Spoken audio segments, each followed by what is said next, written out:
Begin transmission. Hello, everybody, and happy May the 4th to all of you out there. It is officially Star Wars Day, and today on Outer Rim transmission number 57, we have a very special show for you guys. We are doing a commentary for the film that kicked it all off, Star Wars A New Hope, Episode 4. We are watching tonight. We're going to be using Disney Plus, so we'll give you guys a few minutes right off the bat to get situated if you are watching it with us live. We're going to have a hopefully nice lively discussion as we watch through a movie that we all know and love so much, and that we could probably recite line from line from line in this movie at this point. But yeah, so that's what we're doing tonight. But first of all, it's May the 4th. We're going to go around the room and just talk about, hey, what do we do for May the 4th? Anything out of the ordinary? Because we're all hardcore Star Wars fans, so most of us are, me, Ben, and Milton are probably enjoying some kind of Star Wars every day anyway, regardless. But hey, let's talk about, was there anything out of the ordinary? Coworkers, talking to you about it? Something like that. I'll start off with Milton, man. How's it going, Milton, first of all? I'm good, man. It's good to be back. As for my Star Wars for today, honestly, nothing too crazy except for my boss. It's funny. She did come into my office and say like Happy Star Wars Day, and then we had a Zoom meeting with our big staff. Was of like 50 people. We had a presenter come in, and at the end of the presentation, because our boss is really like awkward like that, she's like, "Okay, guys, time to end the meeting, but also happy May the Fourth Day to everyone," and everyone started chuckling. So I was like, okay, that's kind of cute. Like she got some That's great. points. So I know, right? We all have those coworkers, right? Because I walk into work today, and as always, like one of these trainers is calling me Star Killer. I should just get a jacket that's the Star Killer on the back or something, because there's at yeah, least two or three of my coworkers that call me that. And then I immediately like shot back. I was like, "Did you know today's Star Wars Day?" I was like, "Happy May the 4th." He's like, "Oh, really?" I was like, "Yeah, yeah, yeah." So, and then another point, my other like I guess the head of charge of me was like, "Hey, like May the 4th be with you." And he's like, "I've been waiting all day for you to say that to me." I was like, that's of course funny. he would tell me that. But yeah, so we had a lot of fun just talking about some Star Wars. But again, me and my coworkers usually talk about Star Wars at least a little bit every day anyway, so it's not that much out of the ordinary. But it's cool to see that in a lot of the workplaces, it's on the news now, right? May the Fourth used to be like just among hardcore fans, and to see it since like I guess really since Lucasfilm acknowledged it back in 2020 with like the finale of the Clone Wars, having like, okay, Lucasfilm is officially taking note of this thing. It's not just a fan run thing. And then last year was the Bad Batch. This week we'll just give a real quick like 5 minute segment on Obi-Wan Kenobi trailer, because that's Mhm. huge. But yeah, so hey man, that's cool. That's cool. What about you, Ben? Anything out of the ordinary with your usual Star Wars experiences for today specifically? Yeah, I mean, I got up at 4:30 this morning and I got a workout in, and I just made a point to listen to. I just found an old George Lucas interview to listen to. It was just pretty good, just him talking about Star Wars. So that was a nice, like, little, relaxing way to start the day while I was doing my cardio. I mean, it was an old one. I'm sure many of you have seen it. It was the old interview from like God 77. It was the one right after A New Hope when he was still really young. It's a really good interview. It's like 35 minutes long if you ever look it up on YouTube. That was super good. Just him talking about his philosophies and stuff, and just a really good, interesting interview. So I listened to that when I was working out, and then as I mentioned before our call, I literally have been talking Star Wars all day. So like I had a 2.5 hour phone call with one of my good friends pretty much. And then I talked on the phone, for another 2.5, 3 hours to another Star Wars friend of mine. And then me and my cousins, we pretty much talked Star Wars all day from 2, 3 this afternoon until around seven or so tonight. And then even during all that, like, I have friends and other people texting me, and yeah, and then my dad, like, who doesn't really care about Star Wars at all, like he texted me just out of nowhere today and said May the 4th. I said okay, thanks.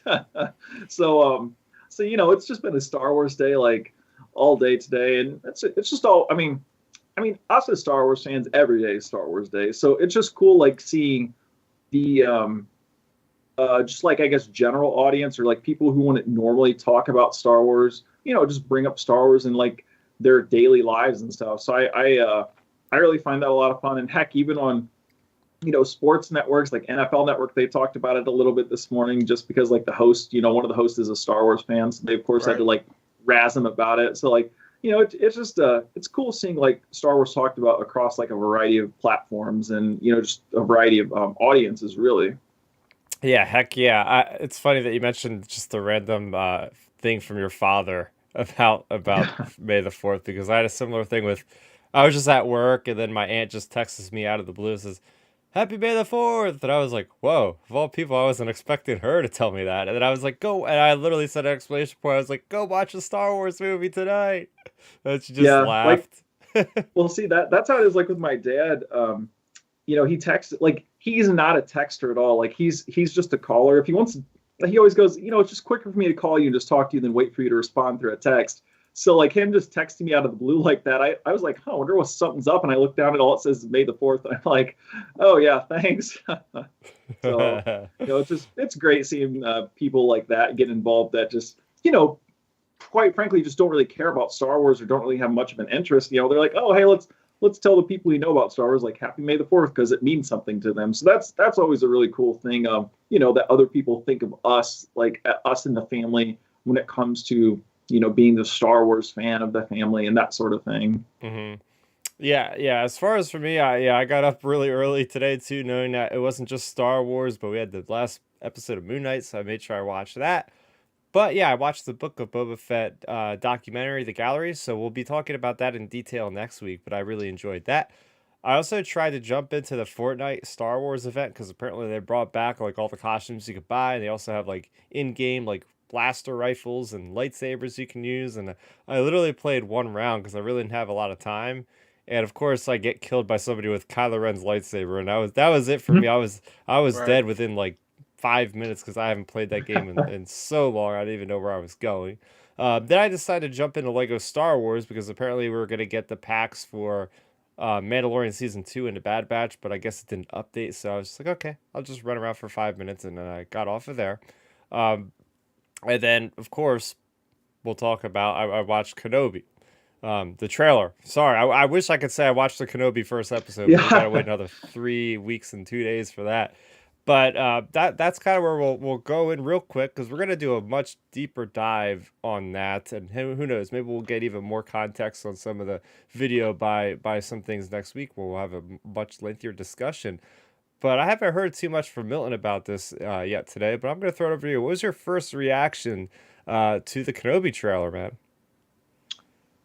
I liked it. I think it did what it needed to do. I know you weren't a huge fan of it. I know you liked it, but you weren't like enthused about it, Chris. And I get your points. Obviously, I think one thing I think we do agree upon, it was short.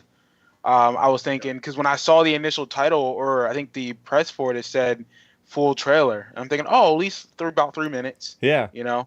But I feel like a lot of trailers nowadays are being like that on purpose, especially for TV shows or miniseries. Like we'll get a minute and a half instead of traditional 3 minutes. But for this one, it did what it did. We know the Inquisitors are hunting Kenobi. They made it very clear that they know he's alive.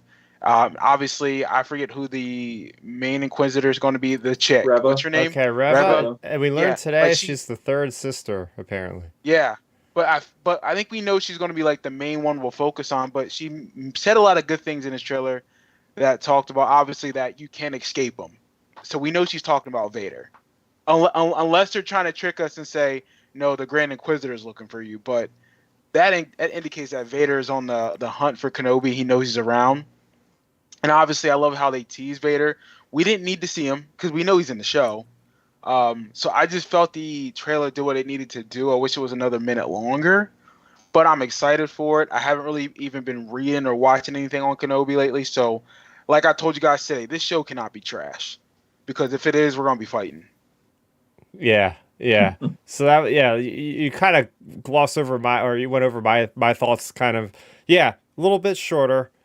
That's the thing with the TV trailers, is I feel like it's marketed completely differently, because like they don't need people to go out and watch this show day one. Right. because it's just a subscriber base. It's not like they're trying to win an opening box office weekend with Doctor Strange March, Multiverse of Madness needs to make $200 billion opening week. They don't need to show anything enticing because they got people hooked once the word of mouth spreads, and that's how these TV shows usually go. As far as I'm concerned, I really wanted to see Darth Vader because I'm looking at this from the casual fan. I introduced my coworker. Actually, we sat down and I was like, "Oh yeah, there's a Kenobi trailer. We watched it together." And I'm looking at him as a casual fan, and he had no idea that there was even a Kenobi series like out coming soon. He had no idea like where it was set. He like I was like, this is why you need Darth Vader in the trailer because you gotta show Darth Vader fighting Obi-Wan for the casual fans or like this is gonna get people excited. Yeah, they showed the chess piece, yeah, they showed the robotic arm, but I still and maybe they'll hold it for like a TV spot. They put out like 20 of those 30-second TV spots. But other than that, I'll talk about the good. That was just my initial impression was like, oh man, I really wanted to see Vader. Boo-hoo. I'll get over it in 3 weeks. But for the rest of the trailer, the things that hit me hard was the dialogue. Hearing Reva talk was pretty cool. Hearing Obi-Wan talk about running away, and then that exchange between him and Owen Lars was a sick burn, man. I need to train him. And he's like, basically, we've seen how that went with your other Padawan. Like, ow. Mm-hmm. That was, and that's one of those compelling parts, right? Is that inner dialogue between these characters. I feel like that's going to be very strong from a Star Wars perspective where we're used to a lot of action, a lot of drama in that sense. But I think this is going to go a little bit deeper. It's more of a character story and study on Obi-Wan Kenobi and to see that personality of his and how he's struggling. I think there's going to be multiple faces to that of the character of Ben Kenobi. And the other part that I really liked, and you brought this to my attention, is that there might be a 4OM appearance. I like stuff like that. I like those little tidbit Easter eggs. I noticed that the Purge Trooper redesign are in there. I'm like, oh wow, anything connected to the Jedi Fallen Order. I showed you guys that Purge Trooper I bought like 3 weeks ago, sitting up there. I eat up anything with that kind of content, that interconnected canon content. So I can't wait for that. But the fact that Reva was like, I don't care who needs to bring in Obi-Wan. Like, bring in the scum and villainy. Bring in the bounty hunters. I need everybody to get this guy. And they even show like his face on that wanted list, which I thought was really cool. But yeah, so far, really dug it. I'll throw it over to you, Ben. Oh yeah, I really liked the trailer overall. I thought it was really good. It, as John Campy always says, did it make you more excited for the show? And my answer is yes. So, it did its job. And, I was really thinking about it when both of you were talking about the length of the trailer. I think something that we didn't even have on the table until, I'm just bringing this up. I think they're making these trailers this short because it's marketable for social media. Because think it's always 1-minute clips, 30-second clips, 45-second clips. So I feel like they're making these trailers short because of social media, specifically like Instagram, Twitter, TikTok, like all of these, the videos that are available on these platforms are 45 to 60 seconds long. And that's what, most of these trailers are around that 60-second length nowadays. And I feel like that's probably part of it, honestly. So that's just a quick thought there. And in terms of the trailer's content itself, yeah, I really liked it. Like we see more Kenobi. We obviously see him in action, which I think was really great. Using a blaster, I thought that's awesome. As you mentioned, Chris, hearing Reva like yell out, like that was, it's great seeing her out and about. I think with her, I'm getting the vibes. I know a decent amount about the show, but not everything. But if I had to like make an educated guess, maybe could this be like her first kind of like, I guess you would say like Sith Inquisitor mission. So that's why she's going all out with the bounty hunter angle. You know what I mean? Like, so maybe this is her first like big like test or trial. I guess trial if you think of it like the anti-Jedi way, but like more of like her first big trial potentially or big mission. Because yeah. I really have, I don't know. I feel like I have the feeling. I think she's going to end up being like the main. I feel like we're going to see her way more than all the other Inquisitors. Yeah. I'll cut in there real quick, Ben, because I don't know if the numbering system has anything to do with like the amount of time you've spent with the Inquisitors, right? You have all these different number of people the fifth True. brother, the tenth whatever, ninth Yeah. sister. All these people. Well, technically, she's a third sister, so I don't know if that means that she's been there for quite a long. Yeah. Because I know we have second sister. Maybe then Grand Inquisitor is like the first person. Who knows? We don't know too much about who got hired by who, whatever. But no, it's a good thought about like she's trying to rise up and show her potential to Vader, and maybe Yeah. even the Emperor wants to get noticed and then needs to get this done any way possible. To think of outside the box.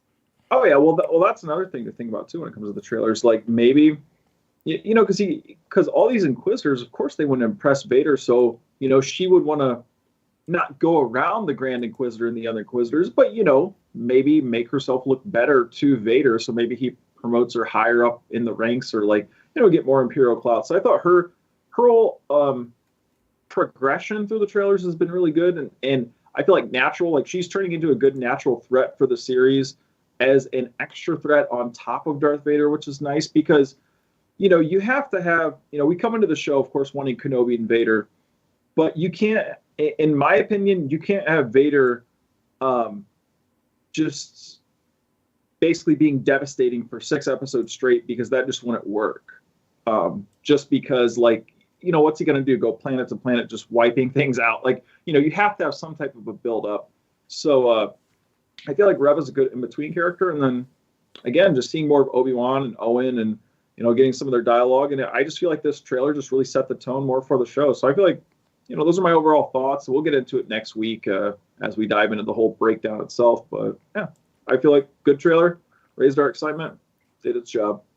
Heck yeah. So as we mentioned, we'll get into that in more depth and along with all the other news stories that came out today and for the future on next week's podcast, which will be returning to our normal Friday night at 9 p.m. Eastern. But we thought it was as good a time as any to do our New Hope commentary with everybody live, because we figure most people are probably going to try to watch some Star Wars movie. So why not watch the film that started it all? And that's literally the next one on our list. So we couldn't have planned it better than that. It didn't plan out that way. It was just like, oh, let's do it now. Why not? But before we get started, just some housekeeping here. If you are watching us live, you could always watch us after the fact. You could always listen to us after the fact by searching Outer Rim Transmission. We are on any podcast streaming service, whether you use Apple, Spotify, or Google or more. You'll find us on there. And please give us a rate and share it with all your Star Wars buddies out there. And if you're listening to us, you can always find us on the Starrapter YouTube channel, as I said, where we usually go live every Friday at 9 o'clock Eastern. For those of you that are watching live, I do have super chats enabled, which is pretty much like a tip jar for the channel. So do appreciate anything there. So as we cue this up, I am watching it on Disney Plus. So basically, if you're watching along with us, hit the play button and slide it all the way to the end where it says 000. And if you guys are ready, we're going to just start it up and we're going to just give a countdown of 3. You guys ready?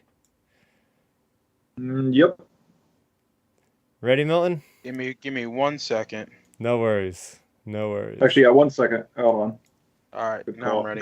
Good call there, Milton. I accidentally hit fast forward. Okay, let's. There we go. All right, I'm good whenever you are with the countdown, Chris. All right, 3, 2, 1. Here we go.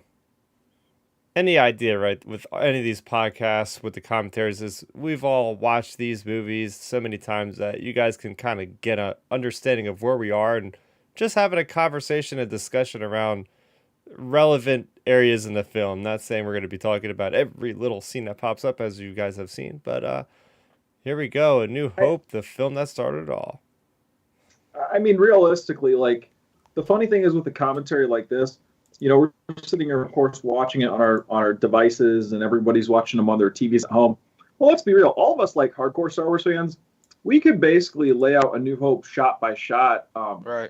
as it is. Like, we could easily do a podcast, like, or I feel like a lot of fans could easily sit down and just discuss the whole movie almost shot for shot. I mean, yeah. we I mean, you're not probably wrong. one of the most viewed Star Wars movies, I would assume. Well, I've always felt this one's the most complete out of all the Star Wars films, because really, this one has a true beginning, a true middle, and a true end. Like, we obviously Vader gets away at the end and survives. Spoilers, but like, yeah, Yeah, if you have spoil, wait a minute, freak that. This movie's been out for 40 plus years. There ain't no spoilers here. Anyways, but no, like Vader gets away at the end, obviously, but we didn't know that in 1977 when this came out. Well, adults at the time didn't know. We weren't born yet. But yeah, true middle, true beginning, true end. Which is, I think, this is why a lot of people appreciate this film. And I've learned to appreciate this film as I've gotten older. Oh yeah, I'm always curious about what film to introduce new audiences with, right? Do you go for A New Hope or do you go for The Phantom Menace? And I feel like some kids might feel like they're a little bit bored by this movie versus The Phantom Menace, which has Jar Jar, which is enough to keep kids engaged, I feel like. But Right. yeah, I mean, it doesn't get better than this. I mean, none of us were there when it came out originally, but you always hear the people talking about how the Star Destroyer just, just completely dwarfs that blockade runner and just terrifyingly just goes forward, man. Right. I mean, what's nice about this shot, obviously, I'm sure people at the theater at the time were like, "Oh my God, what am I seeing?" But that's a model, people. Like that's a Yep. model. That I love that because people could think that's CGI now with how it's more cleaned up, but that's very much a 13-foot or whatever it is model of a Star Destroyer. Yeah. And having just played through Lego Star Wars: The Skywalker Saga, it's just like, oh yes, I've taken apart many Lego Stormtroopers at this moment, and that's the thing with us now, right? There we have so much context for so many different areas of this movie because everything Mm. spins out from here, whether it be video games, whether it be Rogue One, a Star Wars story, whether it be the comics, the books. This is the epicenter of Star Wars right here. Well, yeah, I mean, just think, Vader just got done slaughtering all those rebel troops. Like, Yeah. we're just bouncing off of Rogue One, and now we're hopping into this, and like this whole sequence, I would say, like for me as a kid, first getting introduced in this movie, I've talked about it several times on this podcast. Like, my grandma first introduced me to this movie back when I was about 6 years old, 5, 6 years old. It was before, actually, it was about 6 years old because it was before episode 1 came out, and she was like, "Well, I got to get you into Star Wars," and I was like, "Okay," me being like a 6-year-old, I probably was like, "Okay," and the thing that hooked me the most was seeing Darth Vader here soon, here in a couple minutes, and that I feel like A New Hope, that's part of like what captured the audience, back then, like, was the scale of the ship, as you mentioned, Milton, and then this whole intrigue of like who the heck's invading this ship, and then you get this big menacing guy come walking out, like Right. No, you're not wrong, and obviously, I think before Rogue One, or even before, Return of the Jedi, because I feel like those are his two best entrances. This obviously was that interest for him. We were like, hey, this guy, like, he must be a badass, and he clearly is, as a character. But I love how he's weathered. Look how close his armor is weathered. Yeah. And that lines up perfectly now. If you think about it now, with okay, he just went through a skirmish within the Rogue One film. Now his armor's a little dinked up a little bit because I'm sure some blaster bolts ricocheted off of him. But it kind of lines up purposely, unless they intentionally wanted to do it that way. I don't know, but I think it's awesome that he looks kind of run down a little bit in the sense of his armor isn't shiny. And that's the great thing about George Lucas creating this Star Wars movie is everything was used. Look at C-3PO. It's just like corroded, just oily armor. Yeah. And that's what sets itself up from things like all the other science fiction that was out at the time. And it gave Star Wars like, Right. oh, what is this? Like, we haven't seen anything quite like this before. And it just builds into history. You have so much history. Like, what happened before this? Like, what happened 200 years before this? Right? It's just, Yeah. there you go. No, it's crazy. Yeah. No, I've always liked this scene. Obviously I like the setup of this film. Have you ever guys ever seen the voiceover of Samuel L. Jackson doing Darth Vader? yeah, the little- that's No. great. Oh God, dude, I'd be dying Oh, every time I it's see so this. They funny. use Sam Jackson's clips to dub Darth Vader's voice. Chris, it's the funniest thing you've ever heard. Yep. Like, see, and this was a it shot lines up too. perfect. Yeah. But go ahead. Oh I'm yeah, sorry. this was a shot too. Like, being a kid, like seeing Vader pick up Captain Antilles like that, Yeah. it was like, whoa, Like this guy means business here. Like this is a bad guy. Mm-hmm. I'm so And glad that James Earl Jones did his voice. Like, could you yep, imagine a British man doing his voice Oh and my not sound gosh. intimidating? Oh my God, it'd be trash. It sounded so oh yeah. ridiculous. Like just the Yeah. British accent that guy has. Ugh. David Prowse. Rest in Yeah. No, peace, no, no man. I mean, he's good. disrespect. No disrespect to David Prowse. He's that guy. And Bob Anderson was also one of the other Vaders. I think in the next two films for like the stunt Yep. stuff. But like, yeah, man, David. Sorry, dude. James Earl Jones, that dude. Yeah, it Yes. makes you it makes you wonder like who's playing Vader's voice in Obi-Wan Kenobi series, you know? I would assume that it's still James Earl. I mean, I'm sure they can bring him back and record some lines, and obviously they can I drop his voice down, and make him a little bit younger sounding. But you never know. I I I am pretty sure I didn't click into the article, but it was from like entertainment or whatever. And it was Hayden talking about James Earl Jones playing Yeah. Vader again. So I'm Right. pretty sure Wait, it's him. here's the thing. In the Lego Skywalker saga, the Vader's like voice is impeccable, and I'm pretty sure it's not Yeah. James Earl Jones because they have like Right. extra dialogue. It's like Yeah. get that guy to do it. You know? Well, see, I know it's like unpopular to say. I always bring this up when even we get talking about Vader, but I think, like, don't get me wrong, James Earl Jones is amazing, legend, et cetera, et cetera, et cetera. Put all those caveats before what I'm about to say, but I think Vader sounds kind of off in Rogue One personally. Yeah. Yeah, a little bit. And it's just like, I don't want to be the fan to say, hey, let's get somebody else since he doesn't sound right, but if we keep making a lot of Vader content, like I feel like it's almost time. No, it's Yeah. fine. It's all good. People get recasted all the time. Yeah. I love this particular scene we just had between Vader and Leia. Mhm. Obviously, we're trying to figure out who this Leia character is. We hear about the Imperial Senate. All right, what is all that all about? Obviously, as fans now of our generation, we know what the Senate was. Yeah, I just love like how just black and white and gray everything is. You can definitely tell the Empire has stripped all of the life of the old Republic out, and now it's the true Empire. Yeah. Yeah, for sure, for sure. I mean, another thing I liked is like the whole thing she was just talking about with the Rebel Alliance and the Senate.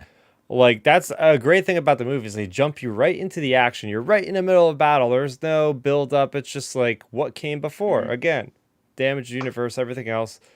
Why is everything so muted, right? Was there a better Right. time than there is now? Oh yeah. Now look I at mean, these two. and They then just looking all jacked up. Go ahead, Ben. oh yeah. Oh, you're totally fine, Milton. We all get so excited about these movies because they're just so much fun to talk about. I think another great thing. I mean, we're only a few minutes into this movie, and like you said, 3PO and R2 look jacked up, and the fact that George Lucas is already introducing us from like an epic space invasion thing to now we're in a desert. Like it's already great seeing like the changing environments that Lucas had in mind back then. Right. And we Yeah. now are following the droids. Like the droids are literally the main character of Star Wars right now. Until we meet Luke, these are the main characters, and we're just as confused as these droids are about where we are, where we're going. You could just see the elements they're in. They filmed this, I believe, in Tunisia. So Mhm. it's just all that on-set location. Just it looks like it's an alien planet. I mean, you can make an argument, Chris, that these two are the narrators of Star Wars in a lot of ways. Hmm.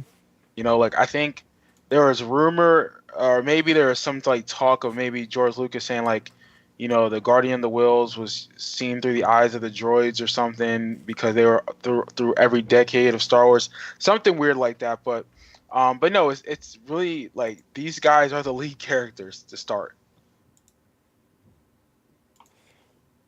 And you got the music by John Williams, like just that Mhm. very like meandering type music, like they're walking on and on and on, and how his music really lends itself to this one scene.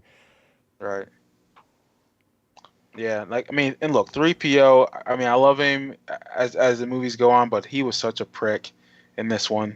Just obnoxious. He's like that annoying like butler who just doesn't want to take no responsibility for anything.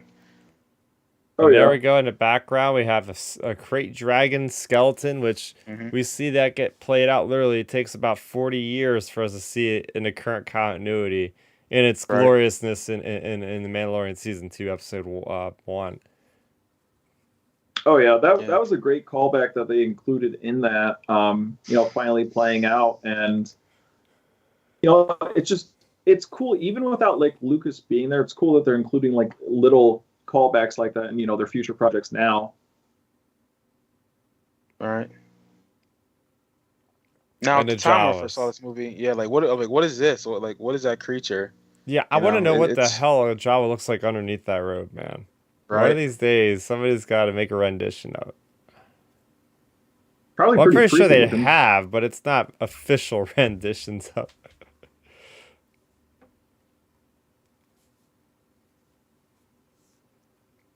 It's over it. for you, R2.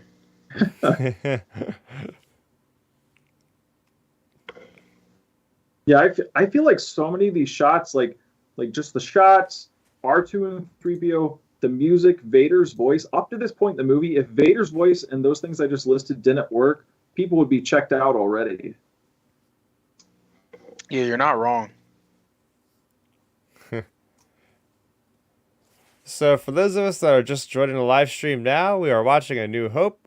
We are currently at the 12.5 minute mark where R2 just got ionized by Jawa. So, you probably know Hmm. exactly what I'm talking about. Oh yeah, I'm sure. I'm sure just about everybody knows where that is.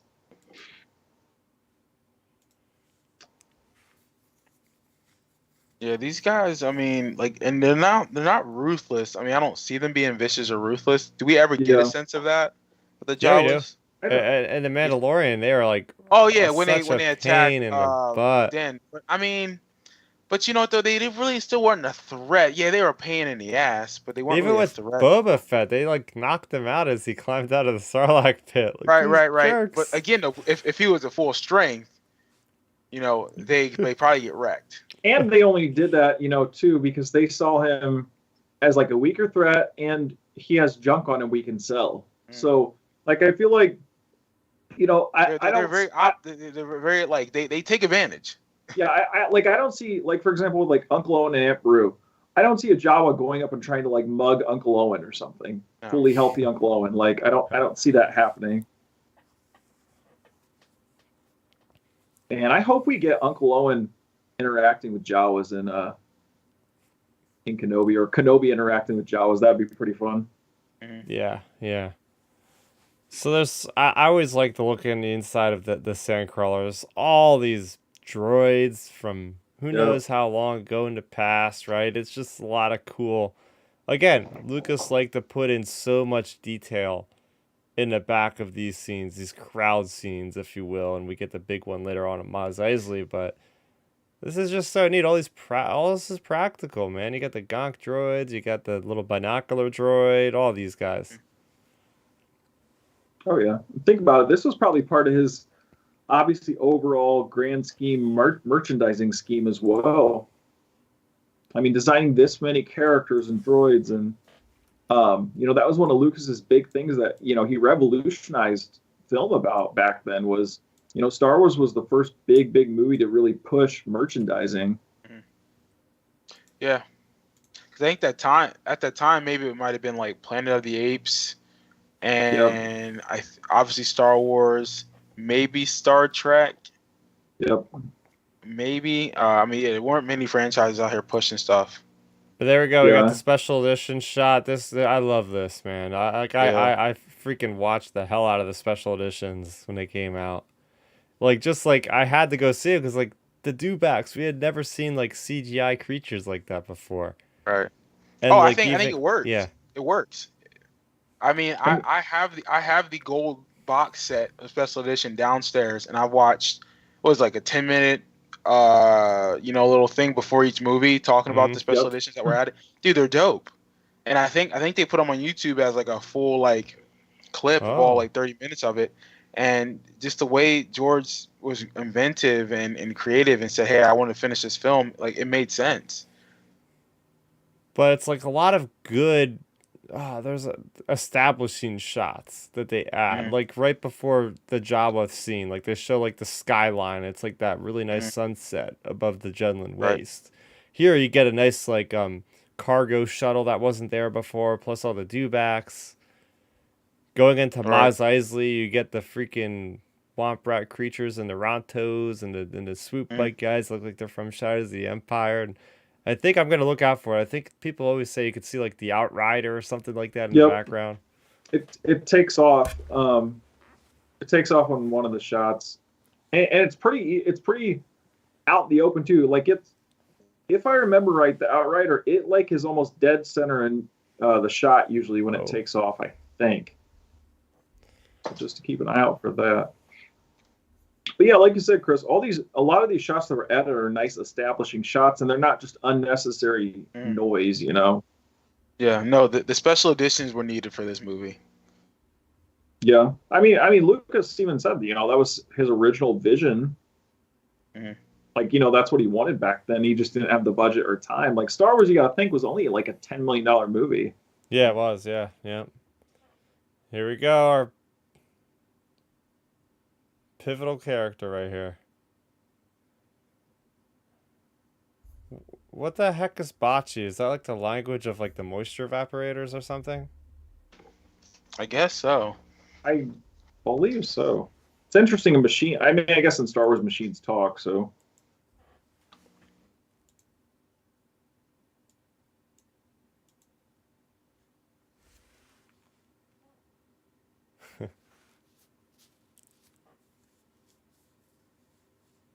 I'm really interested to see like how much of like a lot of these like little details are going to pop up. Just the way the huts look, like Luke's homestead and all that. Like, it feels like we're going to get it real similarly in the Kenobi show coming up. Oh yeah, I mean they've already done it with Attack of the Clones, right? It goes back to the Yeah. Oh yeah, homestead. that's true. Yeah. So Yeah. it's not unprecedented that they can't rematch it exactly the same. Yeah. Mm. Here's the Now I don't famous know line. yeah. Power converters. I think Ugh. we see Tashi Station in Boba Fett, right? That was Tashi Station. When Boba Fett goes in and yeah, helps it his two was. friends. Yeah. Oh yeah, that is true. It was Tashi Station. Man, anytime go Go ahead, on, Chris. Or Ben, I'm sorry. Oh no, I was saying anytime Luke says power converters, if you've seen the robot chick in Star Wars, like Yeah. it's a fun scene. Right. I'm about to say this red robot saved Star Wars. Yep. Well, here's the thing. In that From a This is Certain Point of wild. View book, there's a chapter with Red 5, and he actually talked to R2 and like he sacrificed himself to get R2 over Oh, there. Like that's a ridiculous. canonical story. Apparently, Yeah, that's the case. it's legit. No, like R2. Oh, I didn't even know that. R2 saying I need to deliver these plans and stuff, and this droid's like, okay, I'll sacrifice myself for the cause. That's ridiculous. And I was like, okay, this is a little piece of canon we don't need. But Yeah, that's stupid. but Like, come on, yeah, what we doing? But then they actually brought Red 5 back, and he's working with Pelimoto in Mos Eisley. yeah, that's the funniest part. It's like, okay. Now, I love this toy, right? My friend had this toy that Luke is playing with, the Skyhopper. I was always really jealous. And you see the big version of him right behind him, I thought that was a cool design because it's like, oh, that's like the vehicle he would fly around in, like, Beggar's Canyon. Yeah. Now, they can an oil bath? Yeah. Is that what it is? Okay. That's Yeah, the what I droids thought. love that. Remember they had a whole Clone Wars episode where, like, R2 is, like, going after a piece of Jogan fruit, and he, like, ends up in one of those, that's like, true. things, like a droid, like, spa. Because Right. you gotta look, like, the droids are basically sentient in Star Wars, and they make a habit of that with, like, all the newer stuff with Disney. They've really been trying to hammer that home. It's like, droids are basically people in this universe. Like, they have feelings and emotions, basically, and everything else. I look at the Solo movie. I mean, that's Exactly. I feel like with L5. I mean, they're definitely sentient.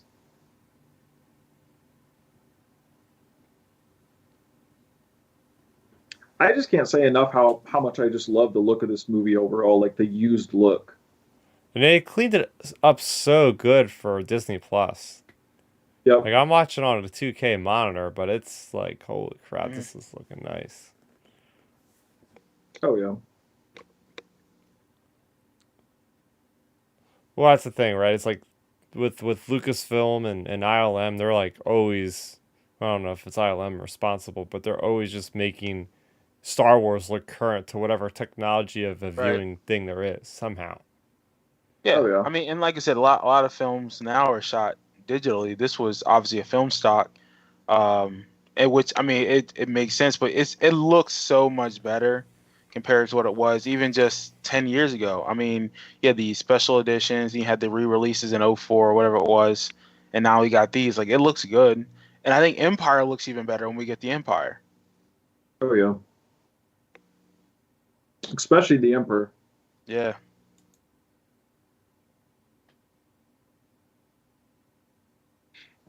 Property of Obi-Wan Kenobi. See, I just love the whole just how this movie is just falling into place so well, like R2 and 3PO crashing, them running into Luke, it's just it's falling, it just falls into place so well and flows so naturally. Yeah, Then so we Obi-Wan do have a or- commenter yeah. in the chat. We have Kamel Peterson, who was also in our chat last week as DCE. Let me make sure I get that. DLE, sorry, DLE. Oh yeah. Yeah, he's also a streamer, and he was saying, "Good seeing you guys. I considered to go to a bar for Star Wars trivia, but decided to stream and cosplay instead. So hey, thanks for taking the Nice. time out of your night and out of your stream to hang out with us for a few minutes. Appreciate it. Oh yeah, That's the thing. appreciate it. It's always great. There's having a people lot stop of by. people probably at a bar doing Star Wars trivia, and that's probably why we're not seeing certain people that we're used to seeing in the chat because they even told us that they're going to a bar. So Yep. believe me, if I wasn't going to Star Wars Celebration, I probably would have been doing the same. But I'm gonna have enough of that in 3 weeks. So Right. for a quick time lapse here, I'll try to do it like every 30 minutes. Even though it's only been about 10 minutes apparently. But we're at the 23-minute mark with the Blue Milk and Aunt Beru and Uncle Owen and Luke having a nice discussion about him trying to get the heck out of Tatooine. My only gripe about Star Wars, especially with this film, and looking back on what the continuity is trying to do, is Beru, because they aged her like she's real old in this. Uncle Owen, too. Cause yeah, Uncle, but like, right, I can see like how they're, because he's still not as old compared to like Edgerton, True. to this But we guy. haven't I mean, really gotten a close-up on Beru in the show yet. right, right there. I think we just got it. But like she just looks older now. You can always say Tatooine has what, 3 sons or 2 sons, so like the heat just jacks you up. I mean, look. And Alec Guinness is only 11 years older than Ewan is, or 12 years older than Ewan is. Like, Wow. Right. Craziness. Fun fact. Yeah, think about that. Yeah, Alec Right. was 63, and I think Ewan's turning 51 this year. Right. But what's crazy is, too, obviously looking at how people take care of their bodies now in real life and actors and how they really are with the nutrition. You can be 63 and looking like you're at 40. It's crazy. Oh, yeah, 100%. Like, I'd be willing to bet in, 10 years from now, Ewan McGregor looks fairly similar, just a little bit older. Yeah, some gray hair here or there, but still looking fire. I mean, look, Liam Neeson's 67, 68. He looks great for his age. Yeah, it's crazy. Now, see, I understand Luke's pain here. It's unfortunate. And I think in a deleted scene, Luke and Biggs, I think, or no, Biggs. Yep, They have a discussion about the academy and always staying and listening to your uncle. And I get Luke's dilemma. He's like, listen, no, they brought me in. He's like, even in the radio drama, they talk. And I was gonna say the fun thing is for in the radio drama, they go into it heavy. Listeners. The radio drama, they extend that scene even more. The funny thing is, when you think about it, Luke is talking about joining the freaking Empire. You know, Yeah, he's talking about joining the bad guys. Like, I want to go to the academy. The but academy for the Empire. here's the thing though. Here's the thing though, Chris. They wouldn't have known. Like honestly, the Empire is seen as like, take Our care of government. us. They're our government. Biggs in the drama says, "Hey, I joined them too, but I realized they're the bad guys. That's why I jumped ship. I plan on jumping ship when we get to a certain point." So Biggs actually Yep. deserts from the Empire. Mm-hmm. Yeah. So I mean, it lines up. It's kind of like Nazi Germany in a lot of ways. Like people didn't think that Nazi Germany was bad. The people that lived there, they thought it was like, oh, this is the way of life, how it should be. But really, Yeah.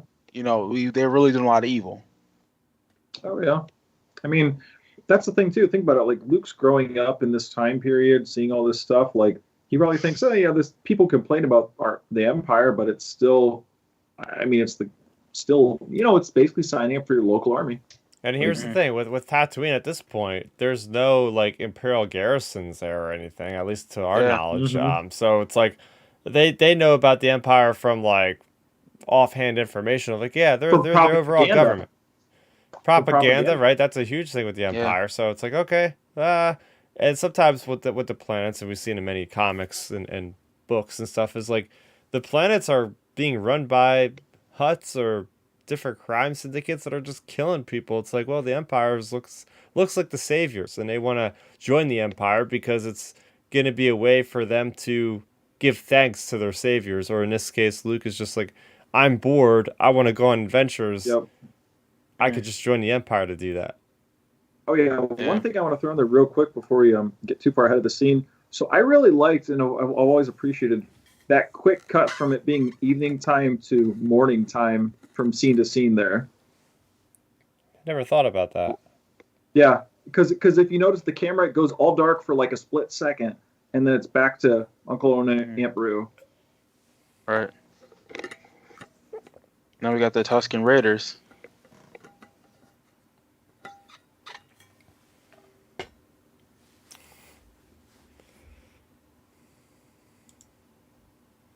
Gosh, as a kid, I was creeped out by them though. I was like, man, what are these things? Yeah. Another creature that I would like to see what they look like under the wraps. Yeah. Tatooine has a bunch They've of always creatures. reminded me of Cabal from Mortal Kombat. Oh yeah. Yeah, I've always been like, oh yeah, that's just Cabal's cousin. But here we go, right? You jump off with the Tusken Raiders, then you see him again in Attack of the Clones. You see him in The Mandalorian. Then you see him in Book of Boba Fett. And they're like, we learned so much about these creatures in the last couple of years. Right. That always scared me. Like how it was like a jump scare. Oh, I know. I love the if you guys didn't know, like the behind the scenes thing of that is like they had that shot like playing in reverse. Like if you didn't know, so when he's doing the shaking stuff, they actually play the shot like in reverse to get that effect. Nice. It's like, wait, I know what you're talking about, but it's like, why can't the guy just move his arms up and down? Like, why would they have to go through the technical issues of going reverse? For it to go down to, I mean, up to down. Gosh, I can't even say it through the motion, but down to up. That's how they did it, which is I mean, I guess it just brings more of a jump scare. Now, apparently, like Obi-Wan Kenobi's Great Dragon Scream used to be quite a bit different in the other versions, right? Yes, that's true. Yeah, They've changed it like 3 times. I mean, even with this shot, that rock used to not be there that covered up R2. Like they changed a lot about this scene. Now I forget. Was this the? I mean, since we're just doing our commentary and don't have the audio on, was this the Obi-Wan scream where it sounds like a guy screaming where he's like wahoo, or is it like the actual crate dragon noise? I think this was a crate dragon noise. Oh, okay. So the other one, I always joke around. It sounds like a sports fan just like yelling out or something. It's so weird. Yeah. Gosh, Alec Guinness is just great. There we go. He did get nominated for this 3 weeks.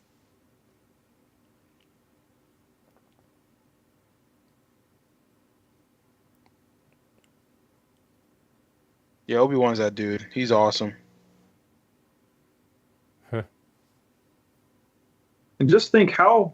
Actually, never mind. I guess it was a few years before this. I was going to say how long before this did he take out Darth Maul? Yeah, like 2 years or This would have been something. like, are Whoa! we This sure? was only It'd two been or like three years. 5 years. Are we sure? I think it would have been like 5 years before this. No, well, Just Rebels started off 5 years, but it did go a couple years in It length. did. Oh, okay. Well, I because thought I this thought was he two was. or 3 years. I still thought he was a younger kid, and when we saw him like briefly Yeah, in he was like Rebels. I don't 17. I remember. remember people saying he was like Okay. 17 in that scene. So it would have had to Oh have been dang! 2 years. Man, so he only took out Darth Maul just 2 years prior to all this. That's wild. That's crazy. Huh.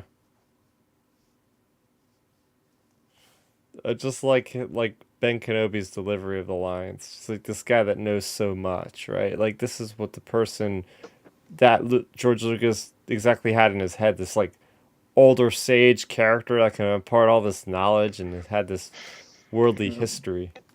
Hmm. Well, it fits the what's the story type, Milton? Hero's journey. It fits the hero's Yeah. journey perfectly. Like that's exactly like getting like a side older mentor character is like one of like the key aspects of like the hero's journey arc. Yeah. That and then you have like the jester that's with you the whole time, which is C3PO. And like you run into all those character tropes that fit like this movie. Like if you write down the whole hero's journey characters, like you can slot every single one of these characters in Oh, those no doubt. roles. No doubt. I mean, because obviously with any hero story like that, you need the mentor to go eventually to see if he can actually do Yep. the journey and also follow the life lessons. Actually, we're about to see. Speaking of more history, is the Excalibur scene of him getting the lightsaber, which is kind of like Excalibur, the sword Yep. of Arthur pulling it out of the rock. So I mean, again, he took a lot from mythology, from history, from religion, from politics from this just for this one particular movie, and obviously he expanded it in his 6 films.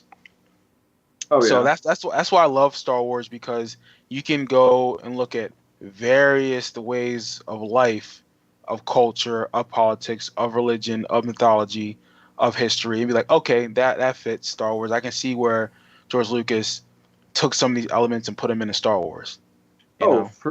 for sure. Like and like Alex whole delivery of these lines as Obi-Wan, it's just so good. Like telling the history and talking about the Clone War and everything. Like I just think I personally think this is one of the best overall scenes in Star Wars in terms of Oh just yeah.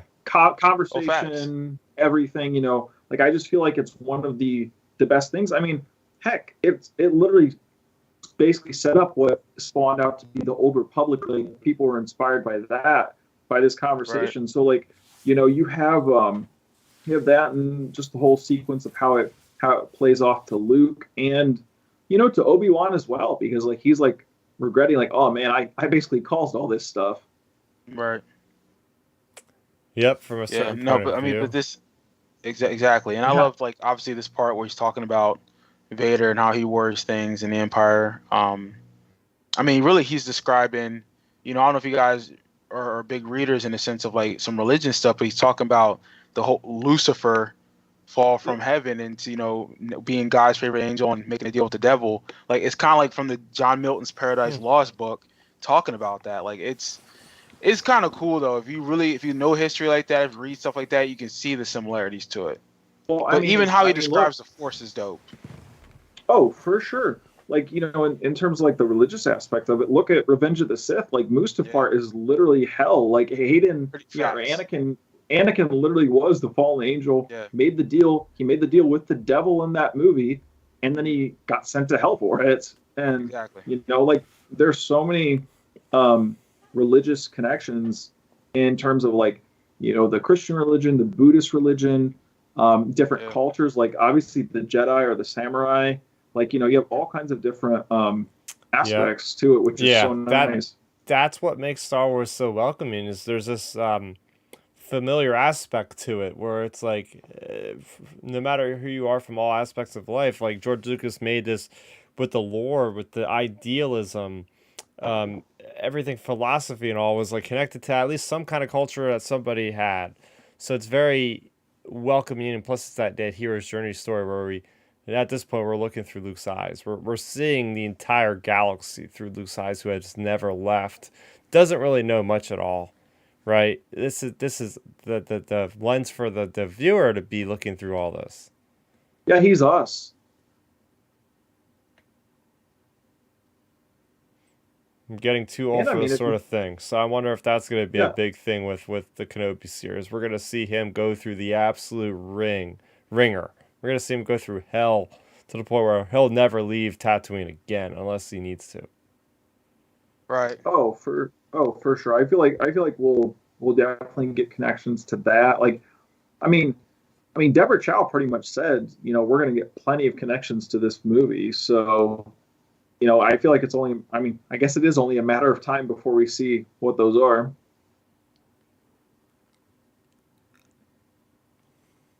Now Luke is just pretty much being like his uncle, and Ben calls him on it.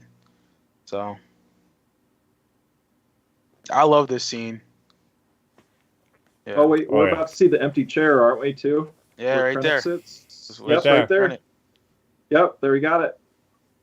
I thought we saw that. Now I Oh, think in there's- the deleted scene, the one You'll guy, learn. not him, but the guy with the mop haircut, him, he talks about like the Sith. We've never heard that word at this time in this movie at all. But Yep. he says Sith, and we're like, why didn't he just keep that in the movie? It just made sense. This Oh, Dark Lord of the Sith. He says that in the deleted scene. Yeah, It's he crazy. literally says the word Sith. Yeah. and this is just like a thing where they randomly say about, oh, the Senate's gone. Yep, we just took out the government. Is basically what they're saying.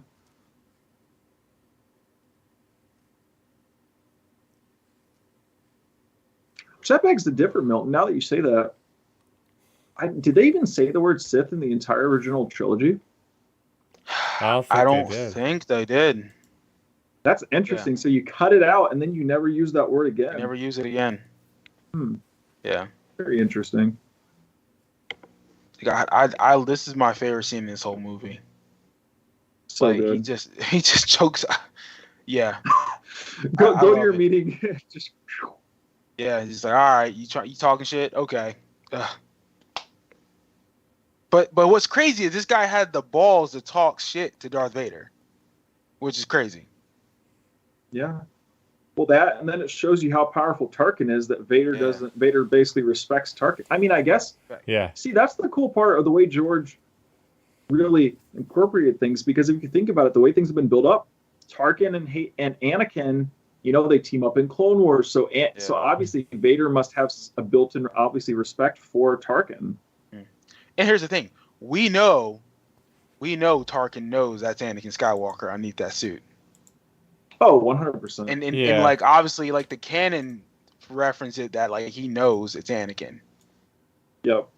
So, but in this movie, Vader's a brute. Like he's just a goon, man. He's just wrecking people, and like Tarkin's that guy that's in control of everything. And obviously in Empire, it wasn't like Vader earned that command. Like it was kind of like, I guess, merit based. He's like, well, Tarkin's gone. I need you to step up. Like Tarkin's been that guy for the Emperor. Yep.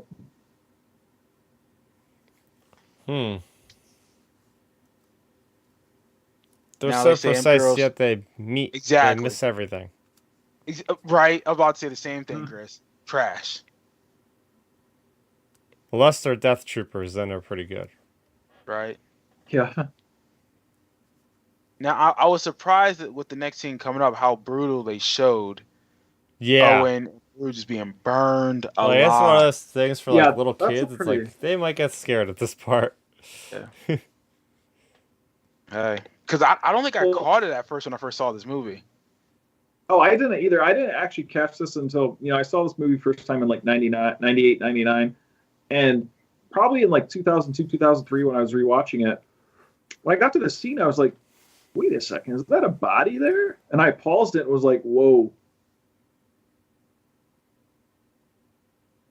Yep. It just burnt corpses. I mean, it's crazy knowing like, Oh my gosh. You I see mean, him really you know, clear there too. yeah, George really wanted to emphasize like, hey, the Empire's brutal. And to this day, we still get those discussions. Was it Boba Fett that uses flamethrower? No, it doesn't have to be Hmm. just Boba Fett as the only guy in the universe that has a freaking flamethrower. Like we see in Yeah, I don't. Mandalorian, I've they never can probably heard just that. set a flame trooper over there. Oh yeah, I've heard that before too. Like, Vader, had him hired basically. Okay. Yeah. Oh yeah, that's been a long running thing running around.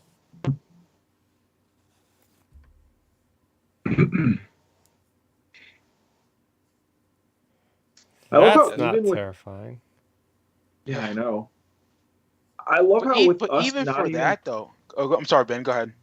oh, I was just gonna say real quick, like I love with us not even knowing Leia has the Force, like she's able to resist the mind probe. Like that's establishing her as a great female strong character back then in the Right. 80s, which is awesome. No doubt. But I'm saying like Continue. even for how that probe looks, like for that to be 1977, how it looks like it's floating, that's dope. And Yeah. and what's nice, and even to speak upon Leia's character in the radio drama, Ben, you know how they really go into depth with Yep. Leia and like her dad on Alderaan and like how they kill that one like Imperial admirable or admirable. Who's trying to date her? Yeah. So I don't know if you know about this, Chris, but in the radio drama, they Leia and her father have this guy over from the Empire who's trying to get at her, pretty much. And then he discovers that, oh, you guys work for the rebellion, so he was going to turn him in.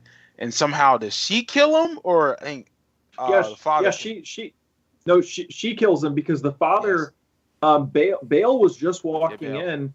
Bale was just walking in, and he was like, "Well, Leia, if you agree to court with me," because he was, trying to marry her, because he's basically like, "Hey, I'm an old imperial officer, and she's a cute young princess, so I'll Yeah, marry her, and this will keep you covered up."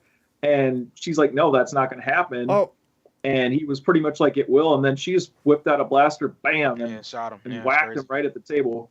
Loved And where's the the Bale shot. came Outrider? Oh, running I in. just It seen was it. like, I what? just seen the Yeah, Yep, Outrider. there's the Outrider. see it? Yep, right Yep. there. Oh, cool. Dash Rendar's cannon confirmed. No, it could have Yeah. just been a YT 2400. Oh, Yeah, that was that I loved all for the this. I loved time all period. this That was special edition Dash. stuff. Yeah, This all the special special edition edition stuff was stuff worth it. is so worth it. Yeah, it's worth it. It makes sense. It like we talked about how George Lucas added things in the background to make it full. The special editions did the same thing with Mos Eisley. It needed to. Yeah. It's crazy though, Oh, because like back then I say I was starved for Star Wars content, but it's like you release the whole movie again, and there's probably not even like 2 minutes of new like actual footage, and I just thought it was like almost like as much of a brand new Star Wars movie back then. Hmm. Because I had Yeah. watched those oh, original ones like maybe a year or two before these special editions came out.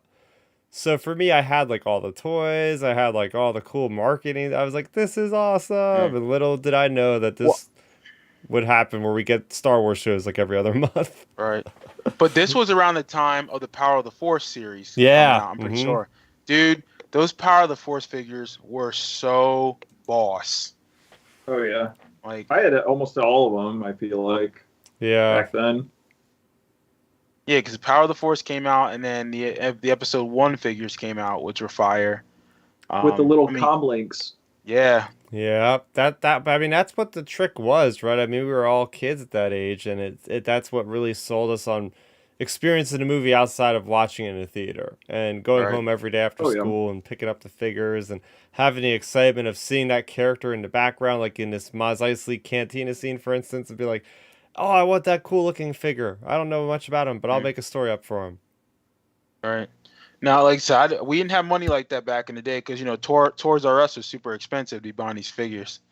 So it was like, oh, Oh we were yeah. doing a lot of window shopping. Oh yeah. Most of mine were just like birthday holiday type deals. Mm, yeah. Yeah, I would get like one toy for Easter. I would get maybe a couple for Christmas and a Yeah. couple for birthday, and that was basically it. Yep. I would get those as well. Then maybe one mine was also like one at the end of the year if I did good on my grade card. Like that Yeah, was pretty much same, it. yep. Oh, it's so funny. So in Lego Star Wars Skywalker Saga, if you have any droid character, you can't pass the threshold right there, no matter what. It's a Oh, cool that's little cool. detail. Like you see That's really R2, that's cool. what the droids do. You just like kind of bounce back and forth. But I mean, this is incredible. Like just the amount of characters in here. Mhm. And those are IG-88 heads, like the dispensers of the alcohol or the Yep. whatever. Oh, I didn't even realize that. Yep. Well, this, and this also like this movie does a good way of course, we're traveling with Luke through the movie, but it's also answering little just kind of not dumb questions, but little random questions we have of like, what does a bar look like in Star Wars? Yeah. This guy.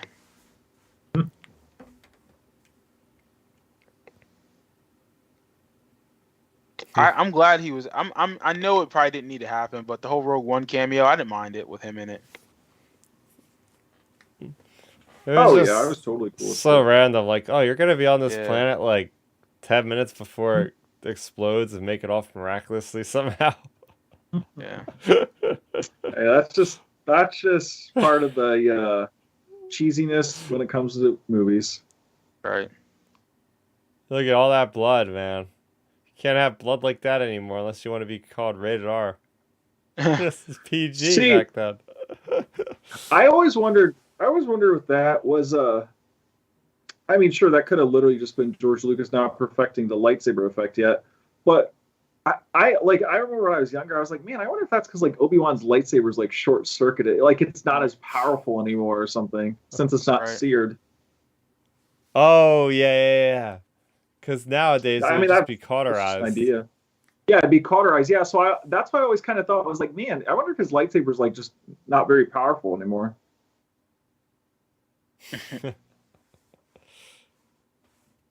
Yeah, we gotta hit up Pablo Hidalgo and ask him, or I'll ask him if I see him in person. Why is his blood on the floor? How can he explain this? Yeah. He'll say, well, his torso was cauterized, but the arm or something was bleached. So we're what, 48 minutes into this film, and with the first time we put eyes on Harrison Ford, aka Han Solo. Like I didn't realize took us that long to get to him. It's because the movie flows so well. I think that's why you Yeah. don't realize it. Right. Yeah, it's the first time I'm watching this movie where I'm taking like an actual, like real time, remembering like where certain timestamps of certain things are. Because up until now, I've just watched the movie. But Yeah. it's cool. Like, oh yeah, this is literally 45 minutes in, versus the Jabba stuff is only 12 minutes in. So now I'm taking Right. mental note here of what's going on. And some of this stuff too, I wonder if they're gonna like incorporate, say in the Kenobi show, like say if like he needs transport, are we gonna get kind of like a callback to him negotiating with Han type thing? Mm, I don't I know. don't know, because he wouldn't have known him. No, not Han specifically, but I'm saying like him negotiating with a scruffy smuggler person, Oh. say like when he's leaving Tatooine potentially or Yeah, whatever. it'll Like be, I don't know. You know how Star Wars is with callbacks. Right. it'll be a young Dash Rendar, and he'll be getting off of the Hey, planet there on you a go, YT Chris. 2400. I know if we all know here if that happens, that'll be Chris's most favorite piece of Star Wars content ever. Mm. Oh man.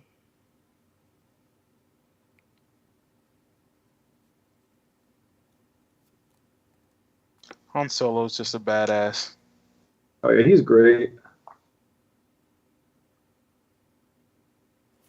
Oh, one of the most infamous things in Star Wars. Who shot first? Yeah, I don't get how this became a thing. I really don't care. I mean, Greedo deserved to die. Let's be real here. Yeah. One of the weirdest parts of this whole sequence is not even Greedo saying McClunky here in a second. It's like if you notice, I don't know if it's in this edition, but if you notice, like Han almost looks like he like glitches right or left, like Yeah. almost moves away from the shot. Like it looks so strange. I'm not sure if it's this one or the Okay. prior edition, but yeah, watch when Greedo shoots, Han like almost jerks if it's in this edition. I don't know, it's just definitely a weird look when it happens.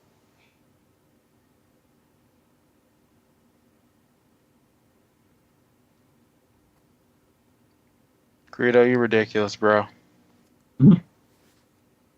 Oh yeah, my Yeah, see, you see it right there. Yeah, I seen McClunky. it. Good old McClunky. Yeah, see, isn't that? I don't know. It just looks weird. Mm.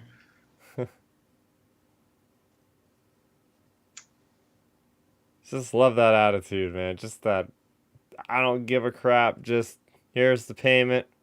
Clean it up. Walks out like a badass. Just think this whole like basically sequence and movie like this just set off the era of like Harrison Ford rocking the early to mid '80s. Mm. Star Wars and Indy and all of these projects.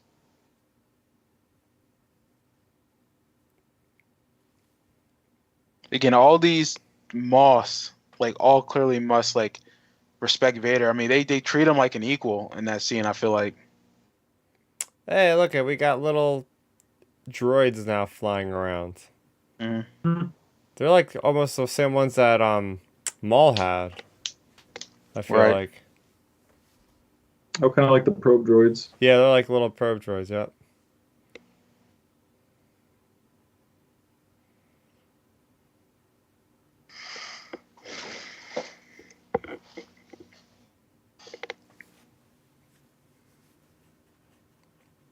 Now I always thought the Sand Troopers looked pretty good. Like I feel like they're in Oh, my yeah. top. I feel like they're in my top 3 or 4 favorite armored stormtroopers. I think. Right. Yeah, I always wonder how this spy found them. Like, it's just ugh. Yeah, the Kubas. Look at Java.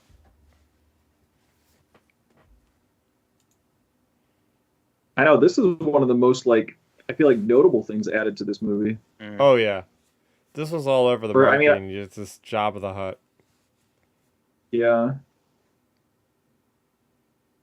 I still love watching some of the behind the scenes stuff. Like at this point, when George was making this movie, he had this scene in mind, but the scene obviously never made it. But his original idea for Jabba the Hutt was gonna literally be a big, like overweight actual Mhm. person Mm. being Jabba the Hutt. And then, he cut this part out of the script, moved Jabba to the third movie, and then once he got to Return of the Jedi, he was like, "Oh, let's make it an alien.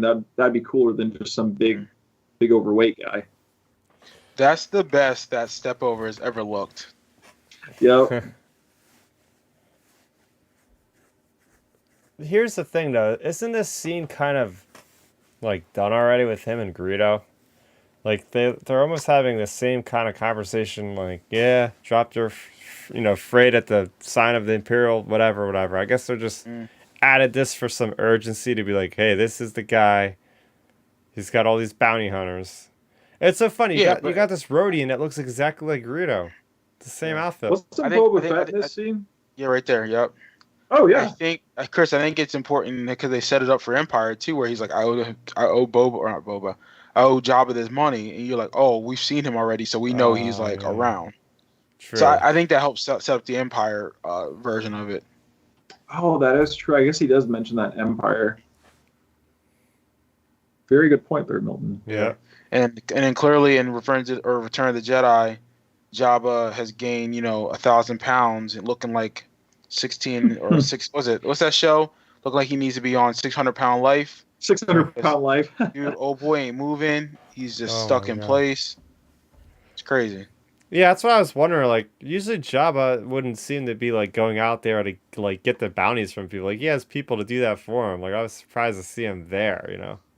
But I guess I mean, at that point He might have been in town getting some McDonald's. Yeah, two supersized boxes. Yeah.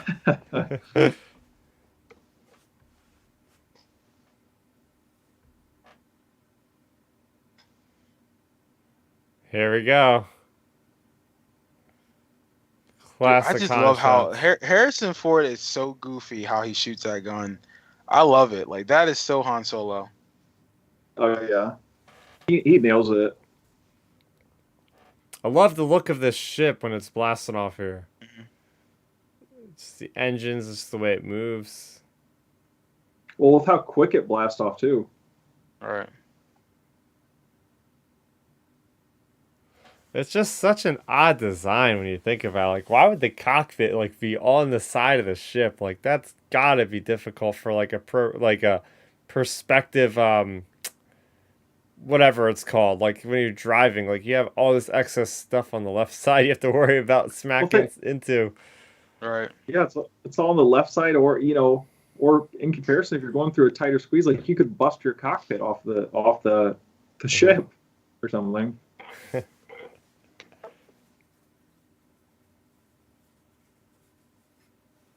It's just impressive, like the cockpit, like how many buttons there are. Like, how can you ever know, like what does what, man? That's just like it's too much to.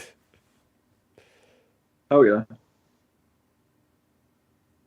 No, I love seeing some of the behind the scenes stuff for this. Like, Harrison was talking one of the behind the scenes, like, he asked George, what do I do like for the buttons and stuff in this, and he was just like, I don't know, just press them and look like you're being busy. That's too funny. Yeah, then there was like a thing about the Force Awakens. Like when he came back, he like purposely asked like the people to like fix the buttons. He's like, Yep. yeah, you should add springs to these buttons. They don't feel good. And they had to like make a special Yep. trip to like alter all the buttons. Yeah, that was great. I love the behind the scenes stuff so much. It's interesting that Leia has this British accent for this scene. Or whatever you want to call it. I really think she does it though on purpose, just to mock Tarkin. I really think she's doing it just to push his buttons, because she doesn't talk like this the rest of the saga. Yeah. I really think it's just to do it because when she yells no, I think she sounds English or like normal American accent, not just like British. Mm. Well, I feel like Alderaan would be a planet that would have people talking like they're British a lot, right? It's like that very high society type of place with very nice. It's very, very old history to it. That's very regal, like. All right. Oh yeah. Gosh, Carrie looks so young in this. It's crazy.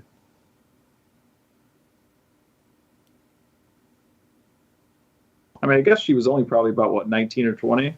Yeah. Probably.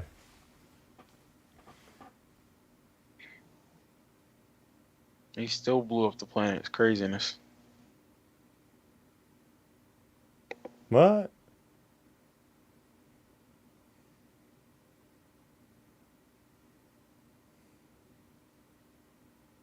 The fact that Alderaan is such a big planet in the history of the galaxy, and it just like Tarkin just flippantly just says, "Okay, destroy the planet." Like there's going to be no repercussions at all. Like just okay. Yeah. Well, I mean, I think it helps that they got rid of the Senate and That's exactly they why. control the message. Yeah, they control the message. No Yeah. one else can. And that's that also helps build Tarkin's character a lot more too. I think, like, man, this guy, he'll just blow up a planet like that. Like, And Yeah. that's the thing with the that canceled Star Wars game from Amy Hennig, the Project Ragtag. The whole purpose of that game was like you're a survivor of Alderaan, and the Empire was hunting down the refugees, I guess, to like silence them about what really happened. Mm. interesting. Isn't what's his name from there? Cara Dune. Yeah, Cara Yep. Dune's from Yeah. Alderaan. Yep. Yep. Good old Dejarik. This is a really cool design for these, like the stop motion animation. Mm.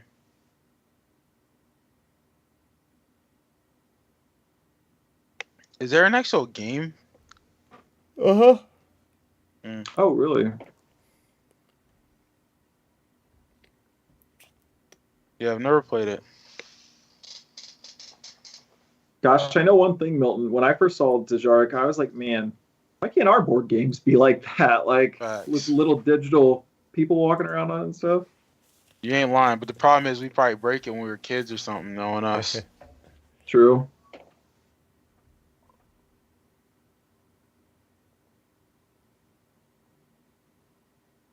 another great. I just love seeing Luke training and all this. Hmm. That's another thing I had back in the day was I'm sure you guys have seen him like it was a 90s late 90s toy release. It was literally a training spear and Luke's literally blue lightsaber. You could use it would like shoot lasers at it would let off a sound effect, and if you swing the lightsaber a certain way it would block it, Whoa. and if not the Right. lightsaber it would vibrate like you'd be hit. I didn't even know that. Yeah, oh yeah, it was really cool. It's up in the attic here somewhere. Like if we get up there sometime, I'll get it down and show it on air. Nice. I love this perspective of Han talking about the Force as like a bunch of mumbo jumbo, and then you have Obi-Wan like, no, it's like this. Like, again, Han is like the everyday guy. It's just like he doesn't believe in his superstitious stuff. He just does his work, flies around, and that's it. Gets paid. Well, that's the tough part right there. That whole conversation is the tough part of, if you ever do anything with Solo 2, you cannot have him interact with Darth Maul. Hmm. That's the only caveat with Solo 2. And here's the thing too, right? It's the Empire. We are 19 years after the Empire's formation. They've done a pretty good job, suppressing the idea that Jedi even existed and about the Force itself. Like none of that is supposed to be common knowledge for any of the citizens. So I think that shows us as well that it's not, the Force is not imminent in anybody's future anymore. Well, Right. that and for all intents and purposes, if you're a citizen who was just born there, younger, whatever, when Revenge of the Sith happened, if you're 10, 15 years old, you just see this basically extreme religious group try to take out our chancellor of the entire galaxy. Like, that's what like, and then your chancellor comes out of it looking like a crazy, shocked up old man. Like, you're probably like, dang, the Jedi are pretty evil.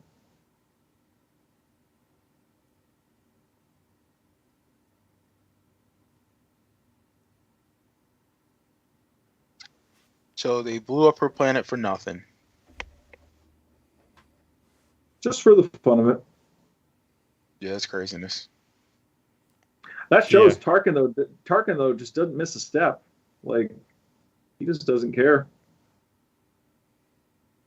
And I don't know about you, Chris, because I know you've read a certain point of view, but I love in that book how they kind of like humanize the Death Star shooters, like the actual people pressing the buttons, like, because they're like kind of like having doubts in their heads about like, whoa, like what are we doing here?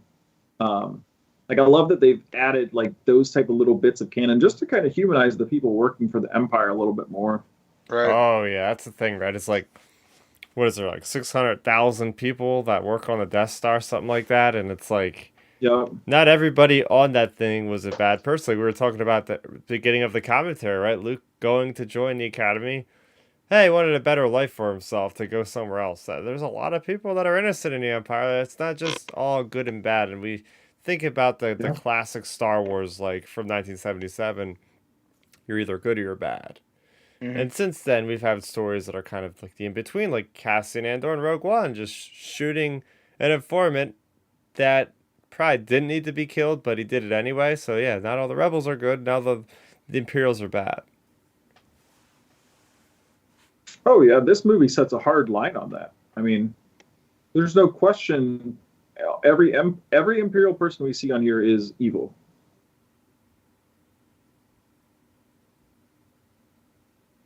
But that a lot of people that enjoy the Empire can look at the rebels and say, those are terrorists because they're literally Yeah. like taking out government facilities and different things and causing mass murder as well. I mean, that's like a Ken Knapsack take from Force Center. Like he's always a big Empire guy, and he's like, hey, like the rebels are rebelling. Yeah.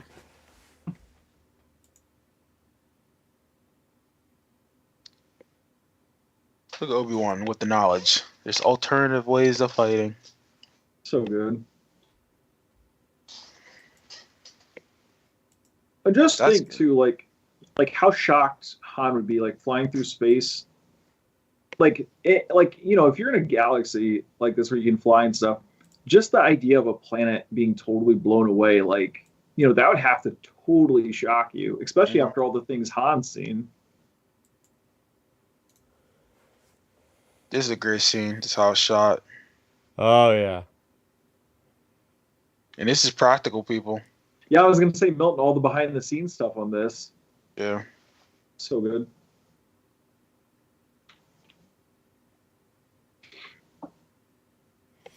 I always thought it was always very interesting with the hangar designs. Like, hey, it looks like there's a clear open window to space. Like, why aren't the people just getting sucked into the vacuum of space right now? Yeah, that Got was those pretty. shields up. Yeah. Yeah. I mean, well, yeah. I mean, again, I wish we had this technology.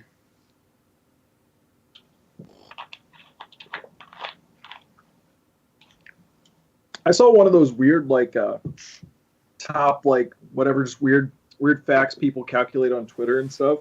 Mhm. It was from like WikiHow or whatever. Um, this was a few years ago, 5 or 6, probably 4, 5, 6 years ago. Anyways, I remember it was a tweet. It was like the like calculations for like us to build like say the Death Star right now. It would literally be like 10,000 of the world's economy combined. Like, we can't even fathom. You can't even fathom that. Like, how much that would Wow. be. Yeah, it So was the like one of those world, the weird. whole world's monetary wealth times The ten whole world. thousand. It was like times 10,000. I remember because it was like times 10,000. It was like I said, it was from like WikiHow or whatever. They had retweeted it and like they had done calculations or some another like what it would be estimated for the steel, the workers, all the food, everything. And then of course they made like educated guesses on like value of like the lasers and all that stuff. But it was like 10,000 times the world's like economy, like monetary. Like I was like, Wow. what in the world? I'm about to say maybe Elon Musk can build one. Yeah, for a baby Death Star, That'd be kind of fire. little personal one, Milton flying around. Hey, sick.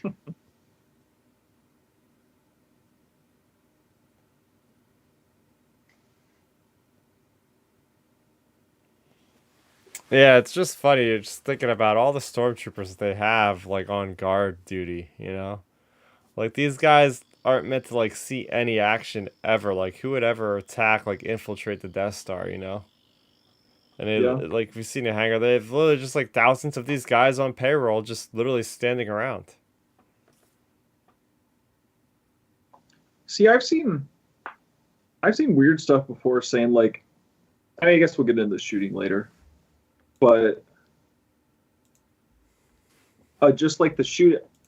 I don't know if people are memeing it. I've seen different people talk before, like the stormtroopers are purposely inaccurate because they're trying to like once we get into it, like trying to like direct these our main characters to different parts of the Death Star. But I don't know if that's a meme or if that's like at all anything. That's funny.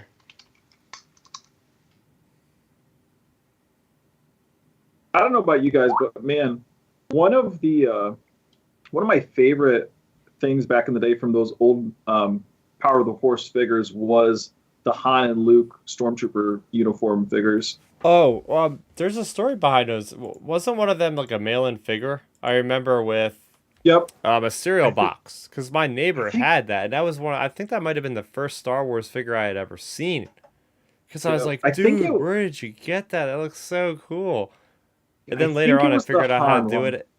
Yeah, yeah. Then I ended up getting the one Mace Windu figure the same way for Episode 1. Yep. They were cool because it was like an actual accessory, right? Like you could take the helmet on and off, and that was like the coolest thing. Yep. Yep. Yeah, you could take the helmet on and off, and those old figures back then, like the arms weren't articulate; it was just straight arms. So it was just always fun with them. But yeah, you could take the helmets on and off, and that was like one of the big things back then. As we all know, like as kids with those toys, it's like, gosh, don't lose the helmet or you're done. Yep.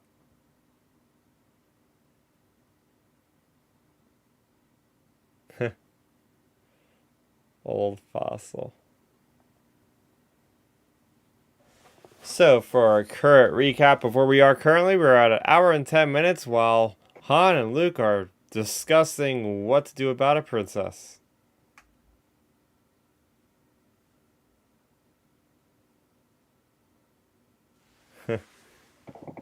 All of a sudden, he perks up. Princess, that could mean money. Mm-hmm. My question too is, so what was Han just gonna? Was his plan right here just to try to? I don't remember the exact lines, and I don't have the subtitles on right now. But was his exact plan just instead of rescuing her, was it just to form an escape plan to get out of there? Yeah.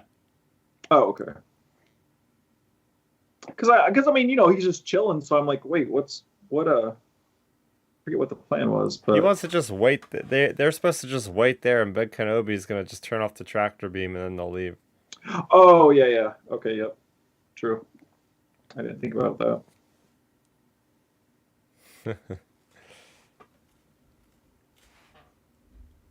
Yeah, but you see all the detail they put in. Like, if you look at the back monitors, they have like different digital displays. And back then, I mean, this is like the mid 70s. Like, to do that is Right. just got to be a headache.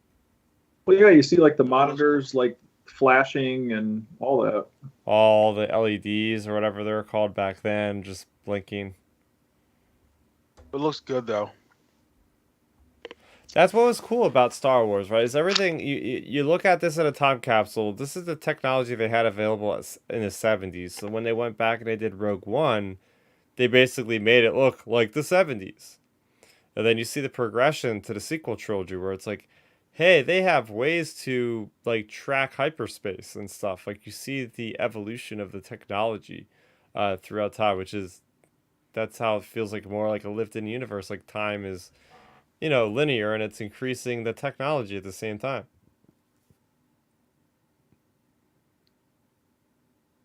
Yeah, I mean, obviously how their progression is good, but I guess the argument could be made that the prequels had a little bit more better tech, maybe mainly because it looked better. If that makes sense. Yeah, yeah. The look of the prequels was way more futuristic. I guess I Yeah. would say.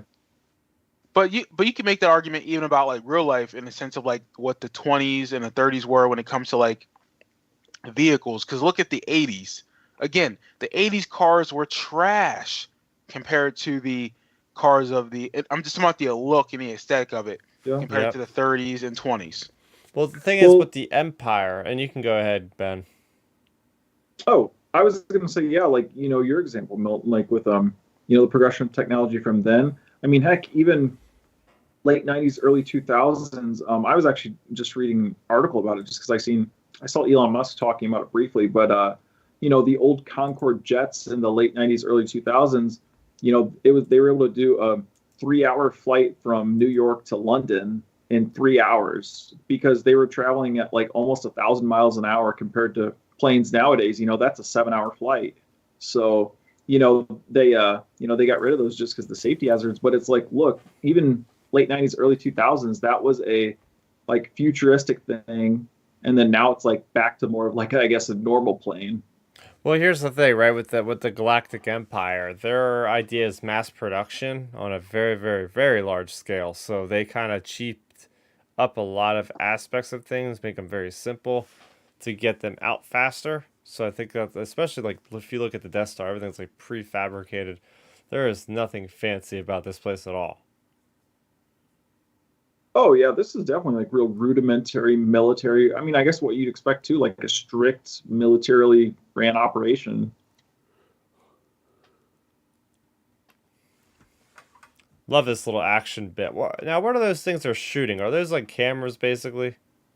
Yeah, Uh, cameras. I think cameras, yeah, locks, door mics thing, like maybe. I microphones. don't Yeah, know. I'm thinking.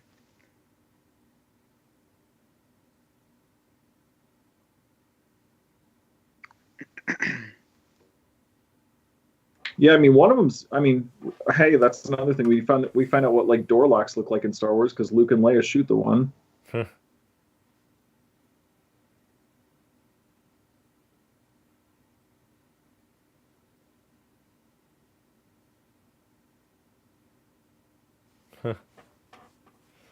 No matter what game it is, like Lego, any of the Battlefront games. Like I just love exploring the Death Star missions. because all these games put so many Easter eggs, even the Battlefront game.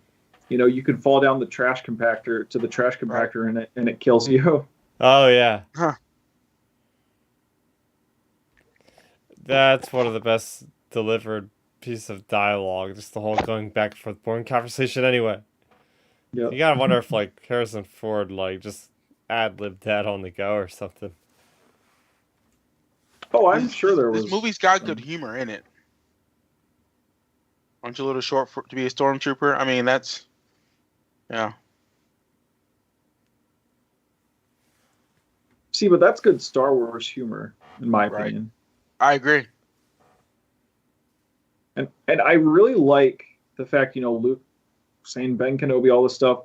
Like, we're gonna see, like, how the heck did, I mean, we may see potentially, if Obi-Wan bumps into like Bail and Leia, well, you may eventually see that connect in Kenobi or something, or maybe even Andor potentially. Like, why was Bail such good buddies with him? I mean, in Rogue One, he literally says to go see his friend or something, doesn't he?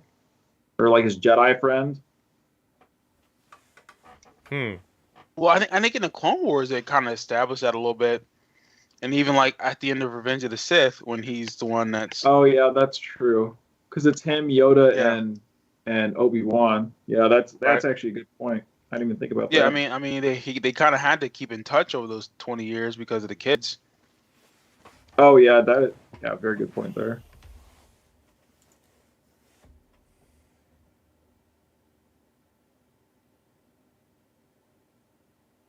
One thing I've liked consistently throughout this movie, by the way, is like, the shooting causing like smokiness.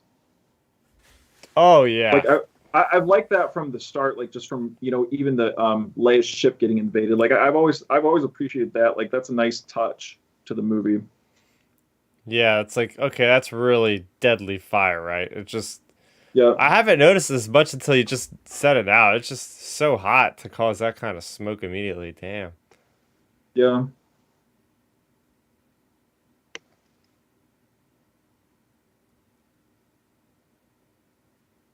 And 3PO looking all jacked up. Yeah, he's Yeah. so just tarnished. I always wonder, like, what's at the end of that hall, Like, it just seems like almost it just goes on forever almost. I would assume just more cells, maybe just like a dead end. I wonder if I don't know, in like Canada at all, Chris, is there any other like criminals or anything like anybody like in the books that are like locked up here? Nah, not that I've come across yet. Hmm. So I figure, like, that's what I was talking about earlier. It's Interesting. like, I wonder how many times, like, the Imperials have to, like, worry about infiltrators. Right. Or people breaking out.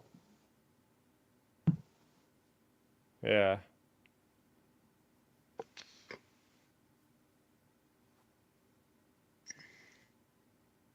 Yeah, that hall does really look endless, actually, now that you point that out. That was always a fascination of mine with Star Wars. Like, what's happening over there in the back of that place? Or what's going on over here? It just, they do such a great job with the environment to, like, ask those questions. Right. This scene always made me laugh when I was a kid. Always. It's Chewie makes me laugh in this scene because I don't know if you guys notice what he does. Like, you're out here trying to escape the trash compactor, and he's just banging on the door. Yep. Mm-hmm. I'm like, come on, Chewie, that's not helping nobody. That's great. Oh, man. See, this would bug me out. Ugh. I feel like there's more audio that I haven't heard before, but it also could be because I'm actually wearing headphones, which I don't usually do watching movies like this. Yeah. Again, Man, I've Milton. watched this movie 50 times and there's still stuff I'm picking up that I didn't notice before. Oh yeah. Man, Milton, I don't know about you. You kind of semi-mentioned it, but man, if I fell in that garbage compactor, I'd be about done just with how nasty it looks like. It'd be over. Man. Dude, Yeah, I'm telling you, it'd be over. I'd be done. Like I would. Trifling. And then Yeah, if a do you guys creature remember touches you, those old like, like micro machines, like little play sets that were like the yep, helmet or the Hmm. face of a character, and you like open it up and it's like a little play set inside? yep. Yeah. I think there's one with that. I think I have the one that's like Darth Vader's helmet, and they have like a whole little area with this, and it's just like a little mini Dianoga head that pops up, which is I remember being obsessed with that thing. Yep.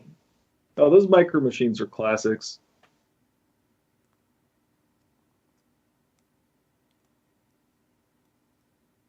Yep, Chewie's just like get me out of here. Yeah. Makes no sense.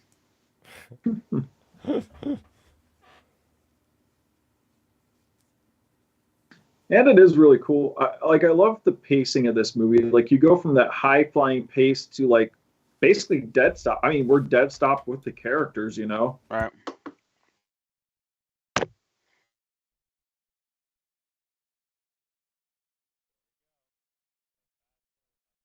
I'm like, what could be worse? And then like all of a sudden start, oh, this would be the worst.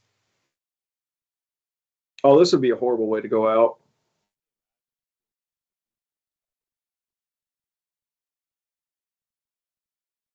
Yeah, Chewie, you're not yep. Come on, man.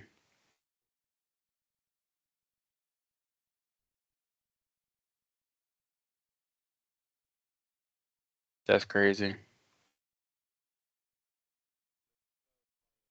And then I just love how Luke just going crazy, like 3PO, shut up and listen. Mm-hmm.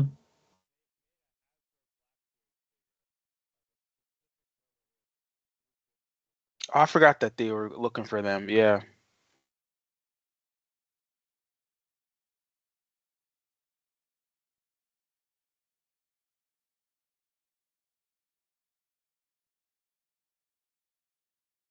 Okay, 3PO. Thinking on the fly. Hey, it adds more to the thing to like Chris saying, you know, how sentient like the droids have become. Hmm. Like thinking like that on the fly.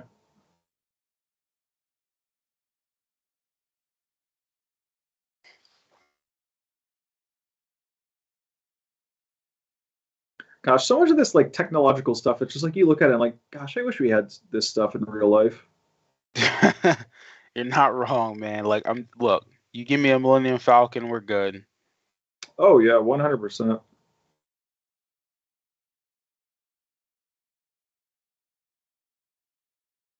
Ugh. Now why is she trying to climb on top? I mean, we didn't see a visible top to this dumpster or No, thing, did yeah. we? I'm like, why would she try to climb on top? You're not going anywhere. Unless they were trying to get back to the hole, but I don't know.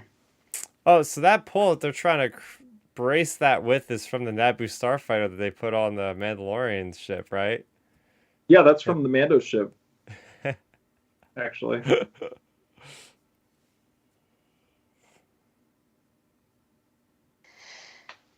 I like the music track at this point. It's just very suspenseful. Like, what's gonna Oh happen? Mhm. yeah. See, this is Han going, okay, where's this Jedi religion thing coming into Yep. handy right here? Like, come on now.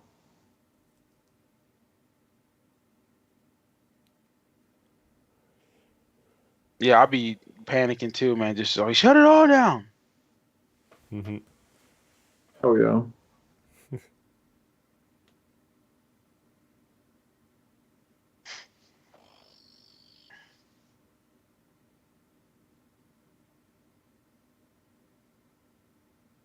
I love this part. They're dead. Nope. Yeah, right. Curse my middle body. See, those are such good, like those are nice little Star Wars moments that you know make everybody smile, and it's like, okay, Mhm. this is good. Now, for this upcoming scene, well, he does the whole like undo the tracker, which is cool. But have you guys seen the rendition of Obi-Wan versus or Ben Kenobi versus Darth Vader Oh yeah. on YouTube? Dude, if they, honest to God, if they just splice that into this movie, this be a perfect movie without question. Because that saber battle is fire. Oh Oh yeah, my it's gosh. incredible. So good. I watch it all the time. It's so dope. I just watched that like last Thursday or Friday when I was on the treadmill. Mm. Yeah, you just splice that scene because this is where it starts. Because I think this is where, in their rendition, they actually play this footage of them getting out of the trash compactor and they splice in their version of the fight. Yep. Yeah, I'm pretty sure that's how it goes. I think it rolls into it.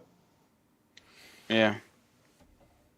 I love this part, how powerful Leia is. Just like, I don't care if you're guys, I'm bossing you around now, we're getting the hell out of here. Right.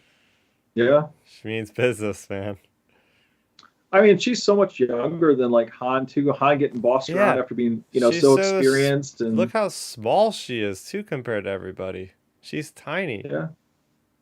Well, I mean, think at this point. I mean, even in like real life, Carrie's like probably 19 or so. Harrison's like 32 or so at this point. Is he Mhm. really? 30, yeah, he's like 32 Yeah, or 33. Oh yeah, yeah, he's in his early 30s. yeah, yeah. Because Yeah, I 'cause think he was almost 40 in the Last Crusade. I yeah. think. And that was late 80s. Yeah, so he'd be probably 32-ish or so. Hmm.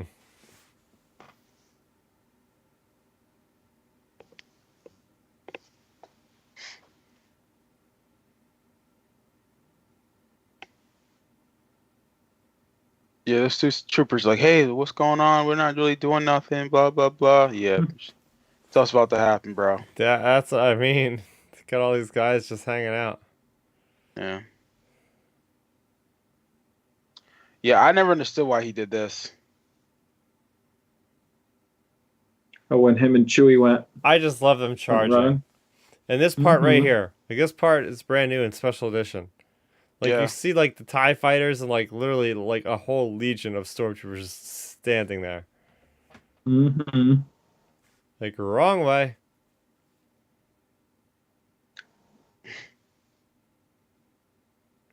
Yeah, those are definitely the nice little added effects into this. Yeah. Oh man, guys, we missed way earlier in the movie, or early in the Death Star sequence when we were just must have been talking and missed it, but when the stormtrooper bonked his head on the door. I was thinking about that too. I think they took it out. Yeah, I remember.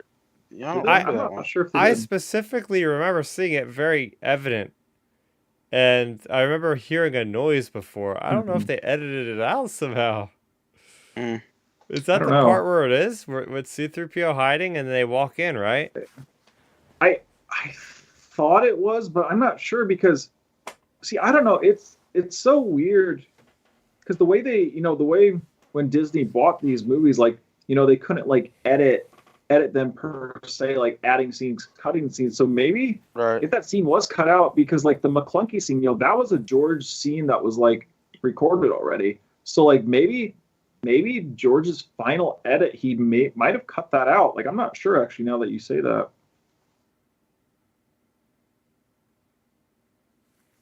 Which it's just hilarious. George Lucas had Greedo say McClunky in his final edit. Like, Wait, George Lucas okayed that?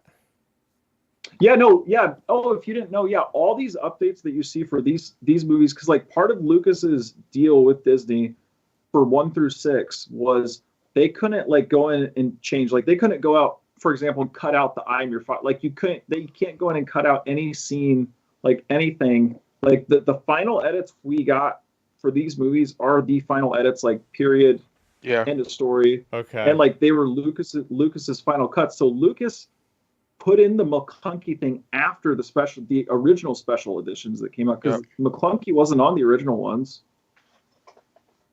So just a fun little thing to think about. And Lucas's final hurrah, he puts that in. What I want to know is how Obi-Wan like masked his presence to Vader after all these years. Mm. Like, does I he mean- think he's dead at the end of the Kenobi series?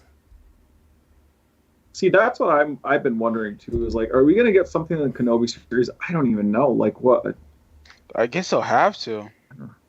Like just from that dialogue, they just had only a master of evil Darth. Like Obi-Wan has given up any hope on him. Is that because it's like Revenge of the Sith, or is that because the Obi-Wan series he's saying that? And what is this speech in reference to about Darth Vader saying, you know, at one point I was a learner, now I am the master? So I is he think I still think the learner in the series? And he I'm gets thinking the maybe lesson that they he's the master? right. I think I said it before. They have to the audience and the Inquisitors are gonna have to feel like Obi-Wan is dead. Well, we'll know he's not, but they'll have to convince the Inquisitors and Vader that he died. Yeah, because the And I Inquisitors can are see them. still around and rebels, so why wouldn't they Yeah, still go after him if he was alive? right. Yeah, I can see Obi-Wan somehow manipulating just to make him seem like he's dead. Yeah. Oh yeah. Maybe Or bit- I don't know. yeah. Maybe if they're fighting, maybe have like a building type collapse, like something like how Ahsoka and Vader had in Rebels. Like maybe have something collapse and Vader just assumes he's dead or Yeah. something. Right. I'm guessing.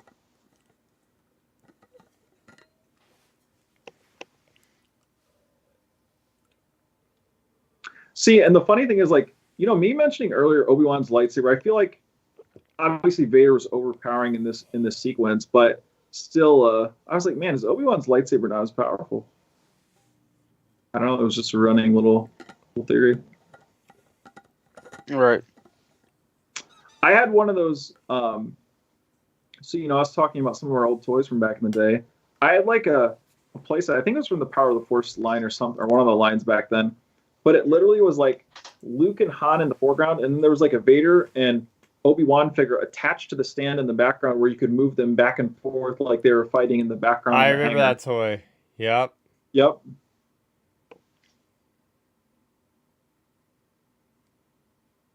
Wow.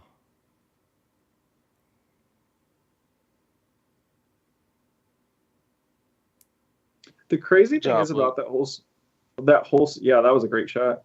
The crazy thing is about that whole sequence is the fact that, like, in a certain point of view, like Obi-Wan actually felt pain there. Like, Yep. it wasn't just turned into a ghost. Like, it was like, Obi-Wan like literally feels like extreme pain in that moment. Wait, what happens? Like when he gets killed, or quote unquote killed here, and turns into a ghost, like he actually feels it. Like, he feels like immense pain and stuff. He just doesn't disappear. Actually, he actually feels the blow, basically. Oh, I didn't know that. Yeah, just a fun little thing just to keep in mind when you're watching that. Do they talk about his whole like experience being a Force ghost? Yeah, because that transitions Yep. into more of him talking with Qui-Gon more. Okay, I need to hear Actually, more. yeah. I, I mean, that's. Go on, Chris. I mean, that's like anything. Like, you think about morbid stuff like death and death by accidents, right? Stuff like that. It's like, how much does it hurt before you die? And it's like, that's exactly what Mm. Ben Kenobi's talking about as he passes Yeah, into the cosmic force. yeah, and Qui-Gon was pretty much having the conversation like, hey, this is temporary type deal, like, and you're passing on the, like you said, the But cosmic force. And But it's really, let's talk about this because this just dawned on me. Thinking about, okay, the manner in which he died, right? The manner in which the Jedi are dying. And I've never thought about this before. It's pretty cool. So you have yeah, Ben Kenobi. He was ready to die. He like left his guard open specifically to die. You have Yoda, who died in Return of the Jedi, was content with the long life he lived, was ready for the Hmm. Force to take him. But then you have other Jedi, like plenty of other Jedi that die, that their bodies remain, that they don't just disappear. well, Like Qui oh, Gon Jinn, for instance, right? So you that, look at like Yoda, you look at Obi-Wan, and they turned into Force ghosts because they knew how to use that power. At that point, they learned oh how to yeah, use the power. They knew how, at that moment, they have to pass their souls into the cosmic force because you yep, have the living force, which is everybody. Like when you're a force user, you're using like the living force and stuff. But then the cosmic force is what everybody turns into in the end. So that thought just dawned yeah, on me, like, oh, that's kind of cool how that worked out. Like, yeah, I yeah. differentiate like Qui-Gon died right there in Phantom Menace, but Well, they his learned body it was from still around. Qui-Gon.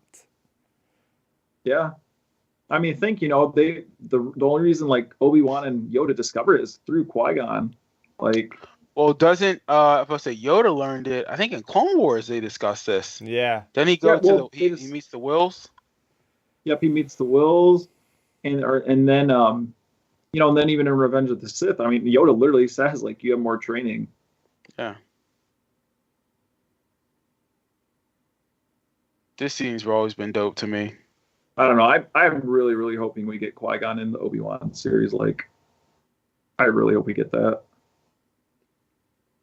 I think we're gonna get that like the first or second episode. Yep. I I mean, we'll get into all those theories like next week, but yeah, I agree. I hope I think we'll get him for at least one, or maybe it'll like I'm sure you guys could maybe see it like this way. Maybe Obi-Wan is talking to him about his regrets, and then maybe by the conclusion of the series, he's like having hope talking to Qui-Gon or something. You know what I mean? Something. I mean, I know it sounds cliche, but cliche like that. No, that makes sense. I mean, hey, it's a good cliche if we get Liam Neeson. Fire.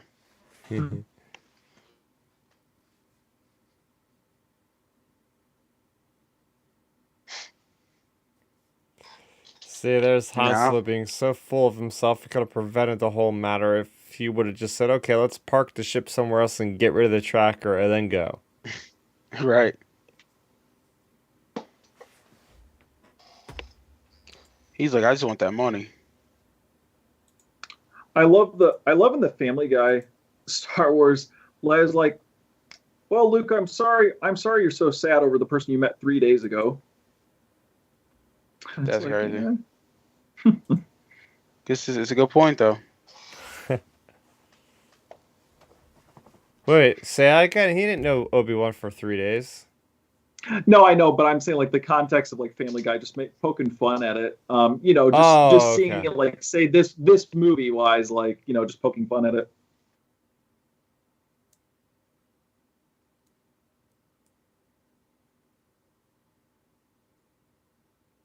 Luke's like, nope, you're not trying to get at it, bro. Huh. Yavin 4. Yeah, now see, this is new. This is a Yep. new shot right here. I love it. Going under the Oh, planet, yeah. that's neat. These new shots are so cool. Yeah, because like I remember the sky used to be red. Yep. Wait, what? Yeah, I think in the original cut, the sky was red. It wasn't blue, was Yeah. it? No, it was like red, almost like it was either sunset. I would guess you would say it was like really red looking. Yeah, Wow. really okay. like. Yeah. I want to know more about these Misasi temples, man. Because in the legends, like there was like the Sith, like Nagasato, and I think maybe Exar Kun and stuff from like the Old Republic. Like Yep. this was their area, and we were talking last week about Tales of the Jedi. So I'm like, ooh, I hope that they delve into stuff like this. The rebels are positioned Hey, on an old I mean- Sith world. Hey, there you go, Chris. Have a mini series, 6-episode Doctor After mini series, like looking into this stuff.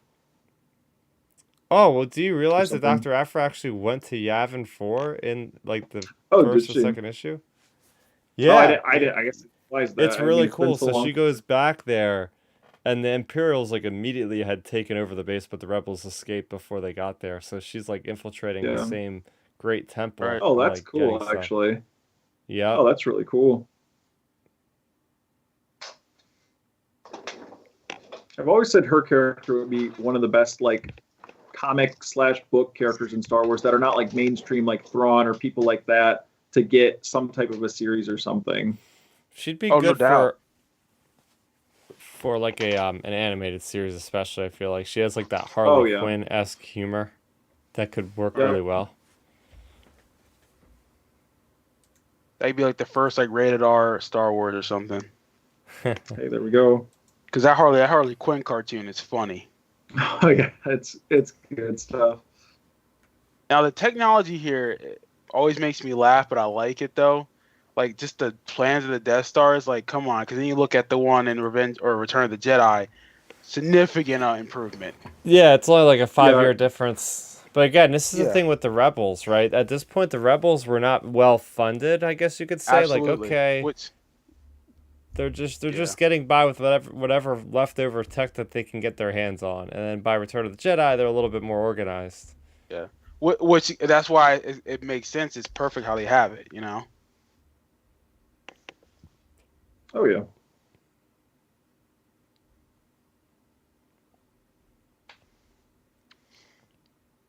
Now, I believe in this upcoming scene when Luke is about to get his X-wing. I think in the deleted scene, the commander mentions that he knew his father. He's like, "I remember your father, Yep. Anakin or Um. whatever," but they cut it out. Oh, what's his Oh, name? Yeah, Yeah, the main Red Leader. Yeah, Red Leader literally said he like I it's flew like a your dad. yeah like a almost a minute long conversation. Like he Yeah, he's literally like, "I says like flew I with your flew with your dad" or father. something. Yeah, Mm-hmm. look at Han Solo just getting his money and being out. Well, it's wild too because that was literally like a fully shot out scene. It wasn't, there was no. You could put it back in the movie. Like, it's Yeah, not like it's missing special effects or anything. Like it was a straight up cut shot where he was telling Luke he flew, knew his father back in the war or whatever. yeah. But maybe the context of who his dad wasn't clear yet. So Yep. Well, see, that's what I always wonder. I mean, this is a totally. I mean, I guess it's related to this, but like, I wonder when George decided it to be Luke's Vader to be Luke's father, just because when the Obi-Wan's conversation with Luke, was like Vader hunted down and killed your father, it was all this stuff. after A New Hope. Yeah, he didn't know when this movie was made. Yeah, Yeah. So see that makes sense for our scene we just talked about, Milton. So he probably had Luke's dad just being a pilot or being the guy who got killed, murdered by Vader. because he didn't know right, how no, successful it would be, and once the movie was super Yeah. successful, it's like, okay, we need a sequel. Yeah. And how do you make a exactly big twist? Oh, he's the son of the villain. right. I know one thing for sure. When I saw Empire back then, I was like, then what happened to Luke's mom? That's a good question. No one really knew about her. Yeah.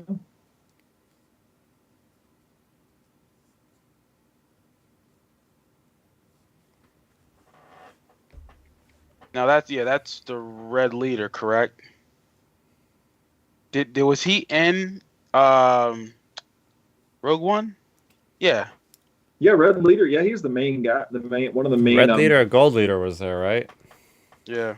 I think they both were in the fight in Rogue One, weren't they? I think there was like unused footage that they used to shoot those pilots. Yeah, Yeah, yeah, yeah. It was unused footage for those X-wing pilots they found at like Lucasfilm's archives or whatever. Mhm.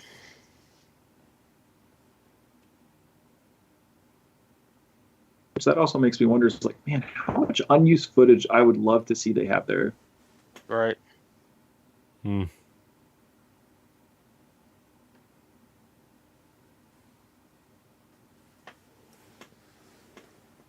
This whole entire like dog battle or say space battle is a significant improvement from the original cut.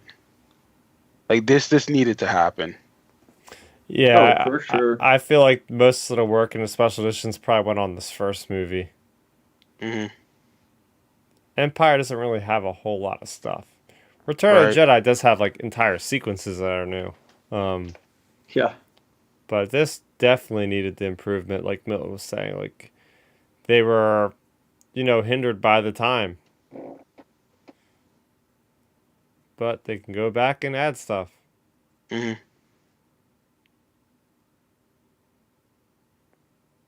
New scene right here. No. I like the X-Wings taking off. There Yep. you go. I forgot about that scene actually. But I guess that was just a little blink and you miss it type thing. Right.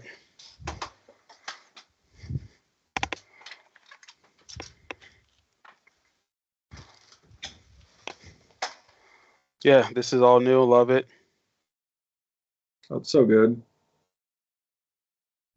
That's the scene right there. I freaking love that scene.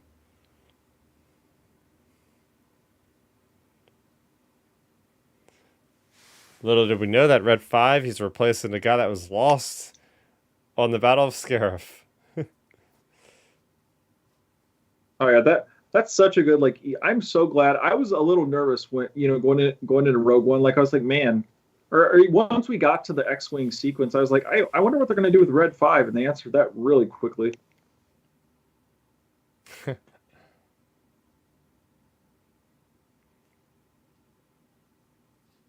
Gosh, I'll always say it. Wedge is one of the most underrated characters in Star Wars, I think. I agree. He wasn't used enough. Yeah, I Like really in think, like, in the films, he wasn't used enough. Yeah, they used him a lot in the 100%. books. Like, oh yeah, books and everything. He's been expanded really well. But man, I would have loved to seen him be with like. I mean, I guess he's a pilot, so who knows what his skill set would be. But I would have loved to seen him more as like, being included on the ground in the Battle of Endor with Han and them. Like I don't know, or just or something like just even on Empire Strikes Back a little more. Like just Right. I wish they would have used him more. Oh, you're not wrong. 'Cause then dude. Like absolutely. Because Dennis Lawson plays him great. That was one of my favorite cameos for episode 9 too. I love seeing him back.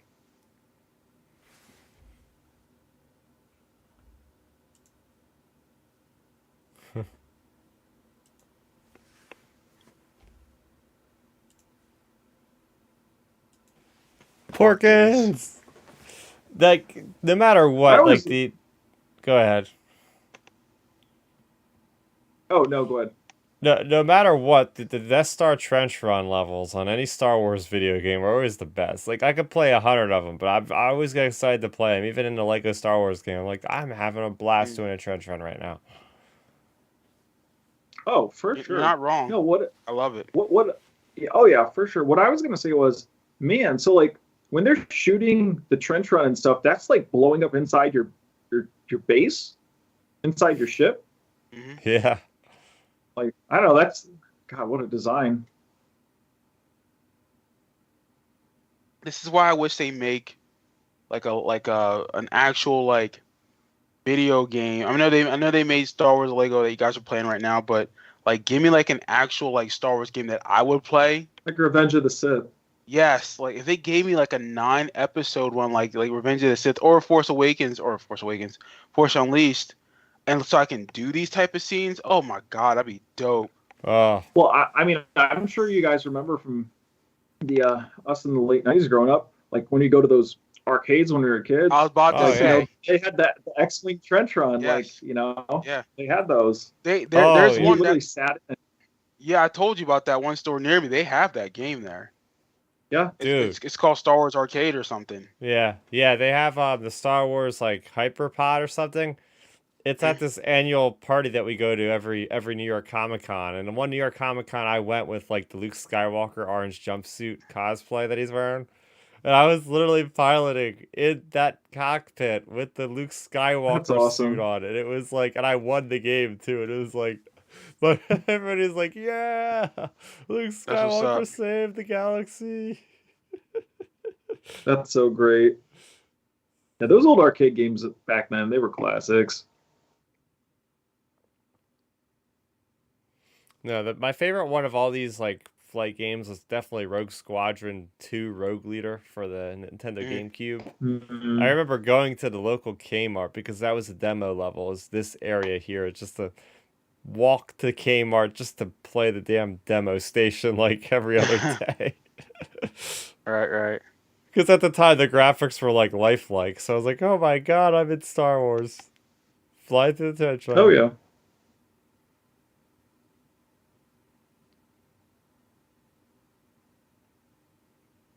They really make it believable with the way those fighters are flying. Like the guy's like jumping up in his seat, like he's got the turbulence, you know. Mm. Oh yeah. Yeah, it just I don't know. These graphics still hold up, dude. It's so fire. I really hope that we get this Rogue Squadron movie because I could really dig like an entire movie like this, you know. Hmm. Oh yeah. We only get 20 minutes of this. Imagine like an entire 2-hour movie of most of this kind of thing. I mean, imagine making it like honestly, if wouldn't this be a cool idea if they just combine like Top Gun and Star Wars for Hmm. their Yeah. Rogue Squadron type? I mean, you can get away with that. And I keep saying for that movie, Milton, like, man, if you do something like that, bring in Dennis Lawson as the general and have him send the younger main lead pilots on missions. Yeah, Hmm. Yeah. It's that would be perfect. amazing. Like why? I mean, he was already back for episode 9. Bring him back. Let him be. Obviously, he lived, so bring him back. Let him be like the like that old bearded guy we see in the room with Leia, Well, they could do a making post. the plans. They could Like, do a Hmm. post The Rise of Skywalker. Have him as the commander. Have Poe yeah, Dameron as like the hotshot pilot, who's like the leader of the actual squad. There you go. That's all you need. yeah, easy enough. Like, Again, Top I Gun. just, yeah, exactly. Top Like Gun. you did do Top Gun 1 movie with Rogue Squadron, Chris. You got your film or your show. Yeah. Which is why I'm like, why are they having a hard time? I know making a movie is not easy, but it seems like we're just making it seem easy right now. Like I don't know why they would Yeah. have trouble with Patty I Jenkins don't get making it. it. Like, I mean, I know there's issues, there's drama in Hollywood, but come on, man. Like, nah, we're making this movie. We know the fans See want where this. creative differences. Yeah. All right, Kathleen. All right. Well, like I say, if they don't announce it, if they don't give us an update 3 weeks from now at Celebration, then we know it's not happening. Mm. If they don't Oh, say anything about Rogue 100%. Squadron, it's like, okay, that movie's not what happened. That's no. Yep.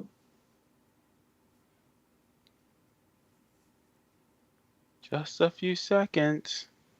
Just let them come out and just drop a bombshell movie. Hey, Taika Waititi's doing a Dash Rendar movie, Chris. Fire. There you go. You're gonna have to be like, oh God, we gotta call Chris. We gotta see if he's still alive. He might have had a heart Yeah, I say attack we there. have to make sure he's still alive. Let's go call him and see if he's okay. Oh man.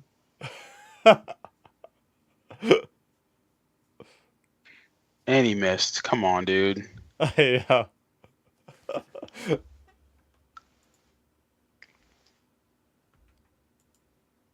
That sucks. Yeah, that No, would be if so if, bad. if they if they announced Dash Rendar and like a Luke Skywalker like miniseries, oh my God, I'd lose my shit. That would be man, see we're just coming up with too many good ideas. Like, I mean, the Yeah. precedent is already there. I mean, Prince Caesar's been name dropped in freaking Crimson Reign issue number 1 or yeah, 2. So it's like, all right, we got one of the characters, bring in the other character, and we're gonna just make a freaking Shadows of the Empire adaptation. There you go. yeah, All right. yeah. Make it Oh like yeah, I mean Make it like basically the Rogue One is to A New Hope. You make Shadows of the Empire as it is the Empire, right? You just like go right into the movie. Like you end I off mean where like Cal Rizian is talking to. They put out this really good artwork earlier with the Star Wars Celebration official channels, and they have all this great artwork.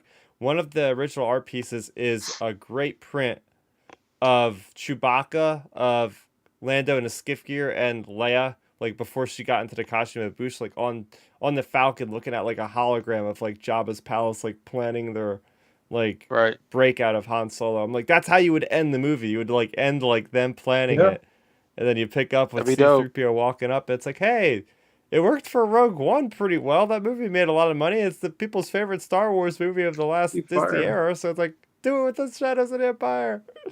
Right, Oh, right, right. it'd be fire. I mean that would be, and I really, not to like totally rewind to the Outrider in this movie, but let's be real. George Lucas put that in there because that is the Outrider, because that was the hype of Shadows of the Empire back then. Like that is 100% probably meant to be Dash Rendar's ship. Like, I mean, I don't know. I just feel like it has to be. We got Chris Forsyth in the chat. Like he trained his Hello. father, LOL. What's up, guys? Just got back from the game. How did it go? I'm guessing Nice. you won trivia, man. And Nice. if you didn't win, I'll be disappointed in you.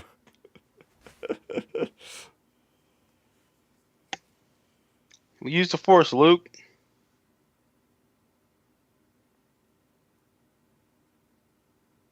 Here we go. Oh, I have the Yeah, man. toy This is of Darth Vader's TIE Advance. It's so fun because like the wings same. pop off. You Mhm. press a button, Oh, they same pop here. off. Yep. I have that one. So I got that one as a present back in the day, and from like my grandma, and then like my parents got me.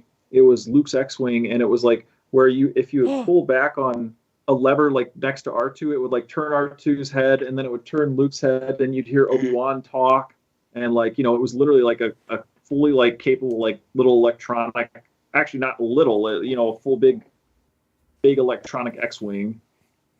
That's kind of dope. Oh yeah, it was so cool. And the best part is like if you like tap R2's head, he would make like the squealing noise like when he gets shot Whoa. on this. Was that a Power of the Yeah, it Force was. X-Wing?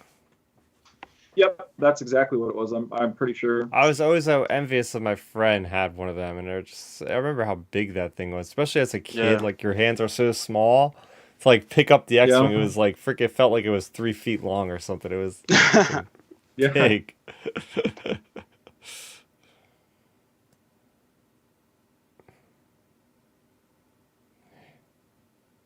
Yahoo! I love the shot of that Falcon with that sun, Yeah. like a lens flare type of effect. It looks so sick. Oh yeah. Now blow this thing, kid, and go home. I love that line. Woo. Yeah, that sound effects for this is so dope. Oh, it Oh yeah, really is. so That's a good shot. we got to talk about next week about the Apple put out a Lucasfilm little 16-minute video about the sound design for Star Really. Wars, and it's just real quick, but it's pretty impactful. Like after watching that, Oh, cool.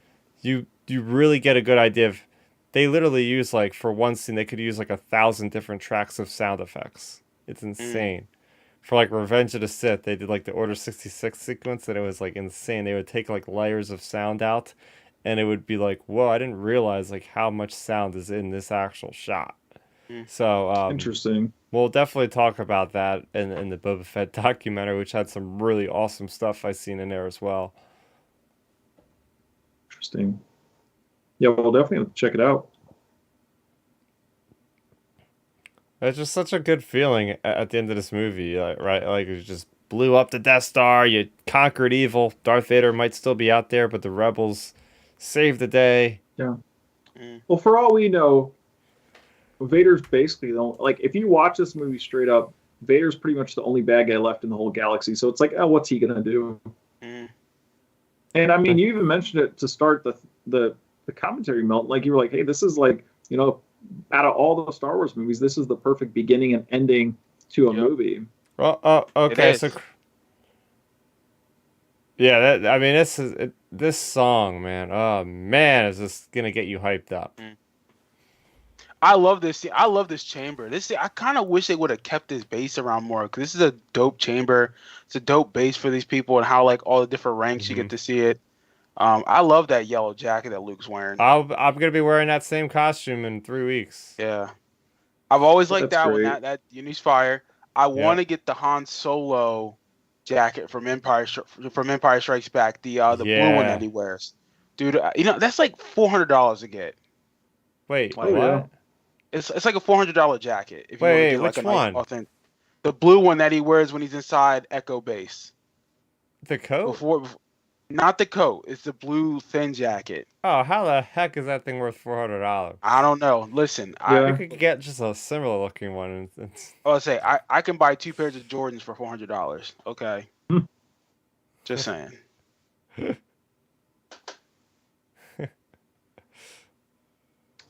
But yeah, I mean, this was really implied like it was done. Like, this is the only movie. Not a Yeah, single this line was of dialogue. It's just all music and a little bit of Yeah. sound effects.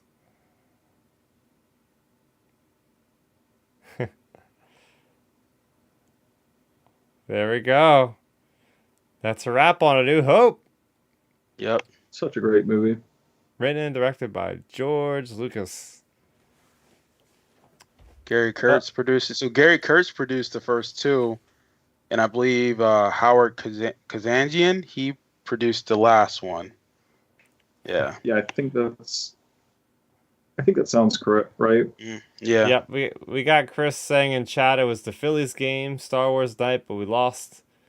Still got the giveaway, which is a hat, a personal pick, and I got Kenobi posters for days, so hit me up if you want one. Okay. Nice. And he's saying he's seen the same jacket for $200. Yeah. Oh wait, he can wait. He knows where to get the jacket at? Yeah, he said he could get it for $200 or something. That's what's Send up. it. Send a link Milton's way. Please send a link. You can send it to me on Instagram or Twitter. I don't care. I mean, Chris, you can put my you can put my Instagram handle in the chat. I don't even care. Because I probably been more active on Instagram, obviously. So like You're gonna have to tell me what it is, man, because I'm never on Instagram. it's Milton 7 Weber. It's Milton, the number 7 Weber. Like, yeah, Chris, if you got that link, you can send it to me. I don't care, because that'd be fire. He says he's got you. Yeah. So I want to check out this jacket, because that jacket is so dope, man. Like literally, that blue jacket is so fire. Well, I have the coat that he wears when he's out on Hoth. Like I didn't buy the coat he has, but I just randomly just happened to cross the same like hooded like coat that I wear out when it's snowing. Right. And every time it's like that, Yeah. I'm always like, I'm out here like Han Solo and Hoth. Like Oh, I know. That's Hoth. Oh, we Echo just said that like 2 weeks ago. We were talking about like how when it snows outside, we all feel like, oh, it's hot. Feels like Hoth. You know what I'm saying? That's one thing. Like with me, like don't get me wrong, I don't like the snow or any of that stuff, but one of the best parts about it when it's that cold out is I love busting out the parka I have, because it's literally just like a black parka and it has like the fur, the hood, and all that stuff, and it's it's like, man, I feel like Luke and Han out here, and like the rebels like on Hoth. It's always such a nice feeling being a Star Wars fan when the winter comes like that. Right. Oh man, but yeah, there we go. I mean, it was great that we were able to do this on May the 4th. I feel like that's one hell of a way to go out swinging as we get near the midnight hour here on the East Coast. So, got this one just in time. And well, you know what tomorrow is, everybody? Revenge of the 5th. Facts. And Halo Day. Oh yeah, gotta watch a new episode of Halo. I think we got like 2 or 3 episodes left of that series, and Doctor Strange and a Multiverse of Madness. I'm seeing that tomorrow night. So, I still haven't watched Halo yet. I need to, and I still haven't. I watched the first episode of Moon Knight. It's a weird show to me. Is it good? I think Chris is really liking it. To me, I can't lie, Chris. Here we go. Outer Rim Transmission Moon Knight edition. The first 2-3 episodes were good, but I can't lie. Like the show, like for me not being like mega into the comics of like Marvel and stuff, like to me it's almost starting to become like kind of a chore to watch it, because it's like, oh man, it feels like it's really dragging. But I'm gonna watch, of course, the finale probably tonight or tomorrow. But it, like the last 3 episodes, it just felt like it's like, man, get to the point. Like, but that's just me. Yeah, I've gotten that consensus from a lot of people. Even my coworkers kind of said the same thing. I was on board all the way till the end, and I was satisfied with the conclusion. I'll tell you that much. I was actually pleasantly satisfied with it. Okay. Yeah. I'll check it out eventually. Chris. I'll watch it eventually. Now that all 6 are out, I'll try to power through it in a day or 2. Mm-hmm. There you go. But yeah, as for us for the next couple of weeks, we're gonna do. I think we got 2 episodes left, if I'm doing my calculations correctly here. Yeah, we basically have 2 episodes left until I go away for Celebration. So the next 2 episodes, we'll just be breaking down some news and talking more about a preview for Celebration the week before. So for everybody that wants to find out that is not already subscribed, go ahead and subscribe to the channel. That way you'll get notified if you hit that notification bell icon for when the videos go up. You can also go ahead and subscribe to us on a podcast feed. We would like to always have more listeners over there. You can listen to us on pretty much any kind of podcast platform you prefer, whether it be Spotify, Apple, or Google and more. As far as my channel, I've been playing through and enjoying the heck out of it. Lego Star Wars Skywalker Saga. I have a couple more episodes left, but I have an entire playlist of all the previous entries in the saga that I've completed through so far. Besides that, I have my comic book reviews. I have a reaction to the Obi-Wan Kenobi trailer, which we will be breaking down in a lot more detail next week as well. So that's what's up with me. I'm going to throw it over to Milton. You have any last words to say about any of your May the 4th and what you'll be talking about later in the week, maybe? I don't know. Mhm. Yeah, I mean, look, I think May the 4th is always a special day for Star Wars fans, just fans in general. It's always nice just to reminisce and talk about your experience with Star Wars. Obviously, tomorrow's Revenge of the Fifth, so I'm sure I'll probably post a meme or two about it. Um, Honestly, all my life has been lately, the last couple months, weeks have been a lot of my work, and obviously my workout videos I post on Instagram. So my focus right now has been working out crazy in the morning at like 4 in the morning. This won't happen tomorrow because I'll be working out in the evening because of me being late tonight. But then yeah, like I said, I work a lot too. So I always try to incorporate some type of Star Wars throughout my daily week, no matter what I'm doing. But yeah, I am. If you want to follow me on Twitter, it's Milton Weber 7, or as I put in the chat for Instagram, it's Milton the number 7 Weber. There you go. And Ben? Yeah, I mean, I'm pretty much doing a lot of the same thing as you, Milton. You know, a lot of fitness and working out and talking Star Wars, of course, with everybody. That's always a great thing in this no man's land that is not the NFL season. So yeah, that's pretty much all I'm up to as well, just Star Wars and fitness. So you can find me on Instagram and Twitter, both. It's the same handle, just at Real Ben Maynard. There you go. So you can follow all of us. You can follow me at Starrapter. And like I said, we'll be back to normal times going forward, back on Fridays at 9 o'clock Eastern. So we hope that you guys can join us live next week. With that being said, once again, happy May the 4th. May the Force be with you always. This was Outer Rim Transmission number 57 and transmission. There we go.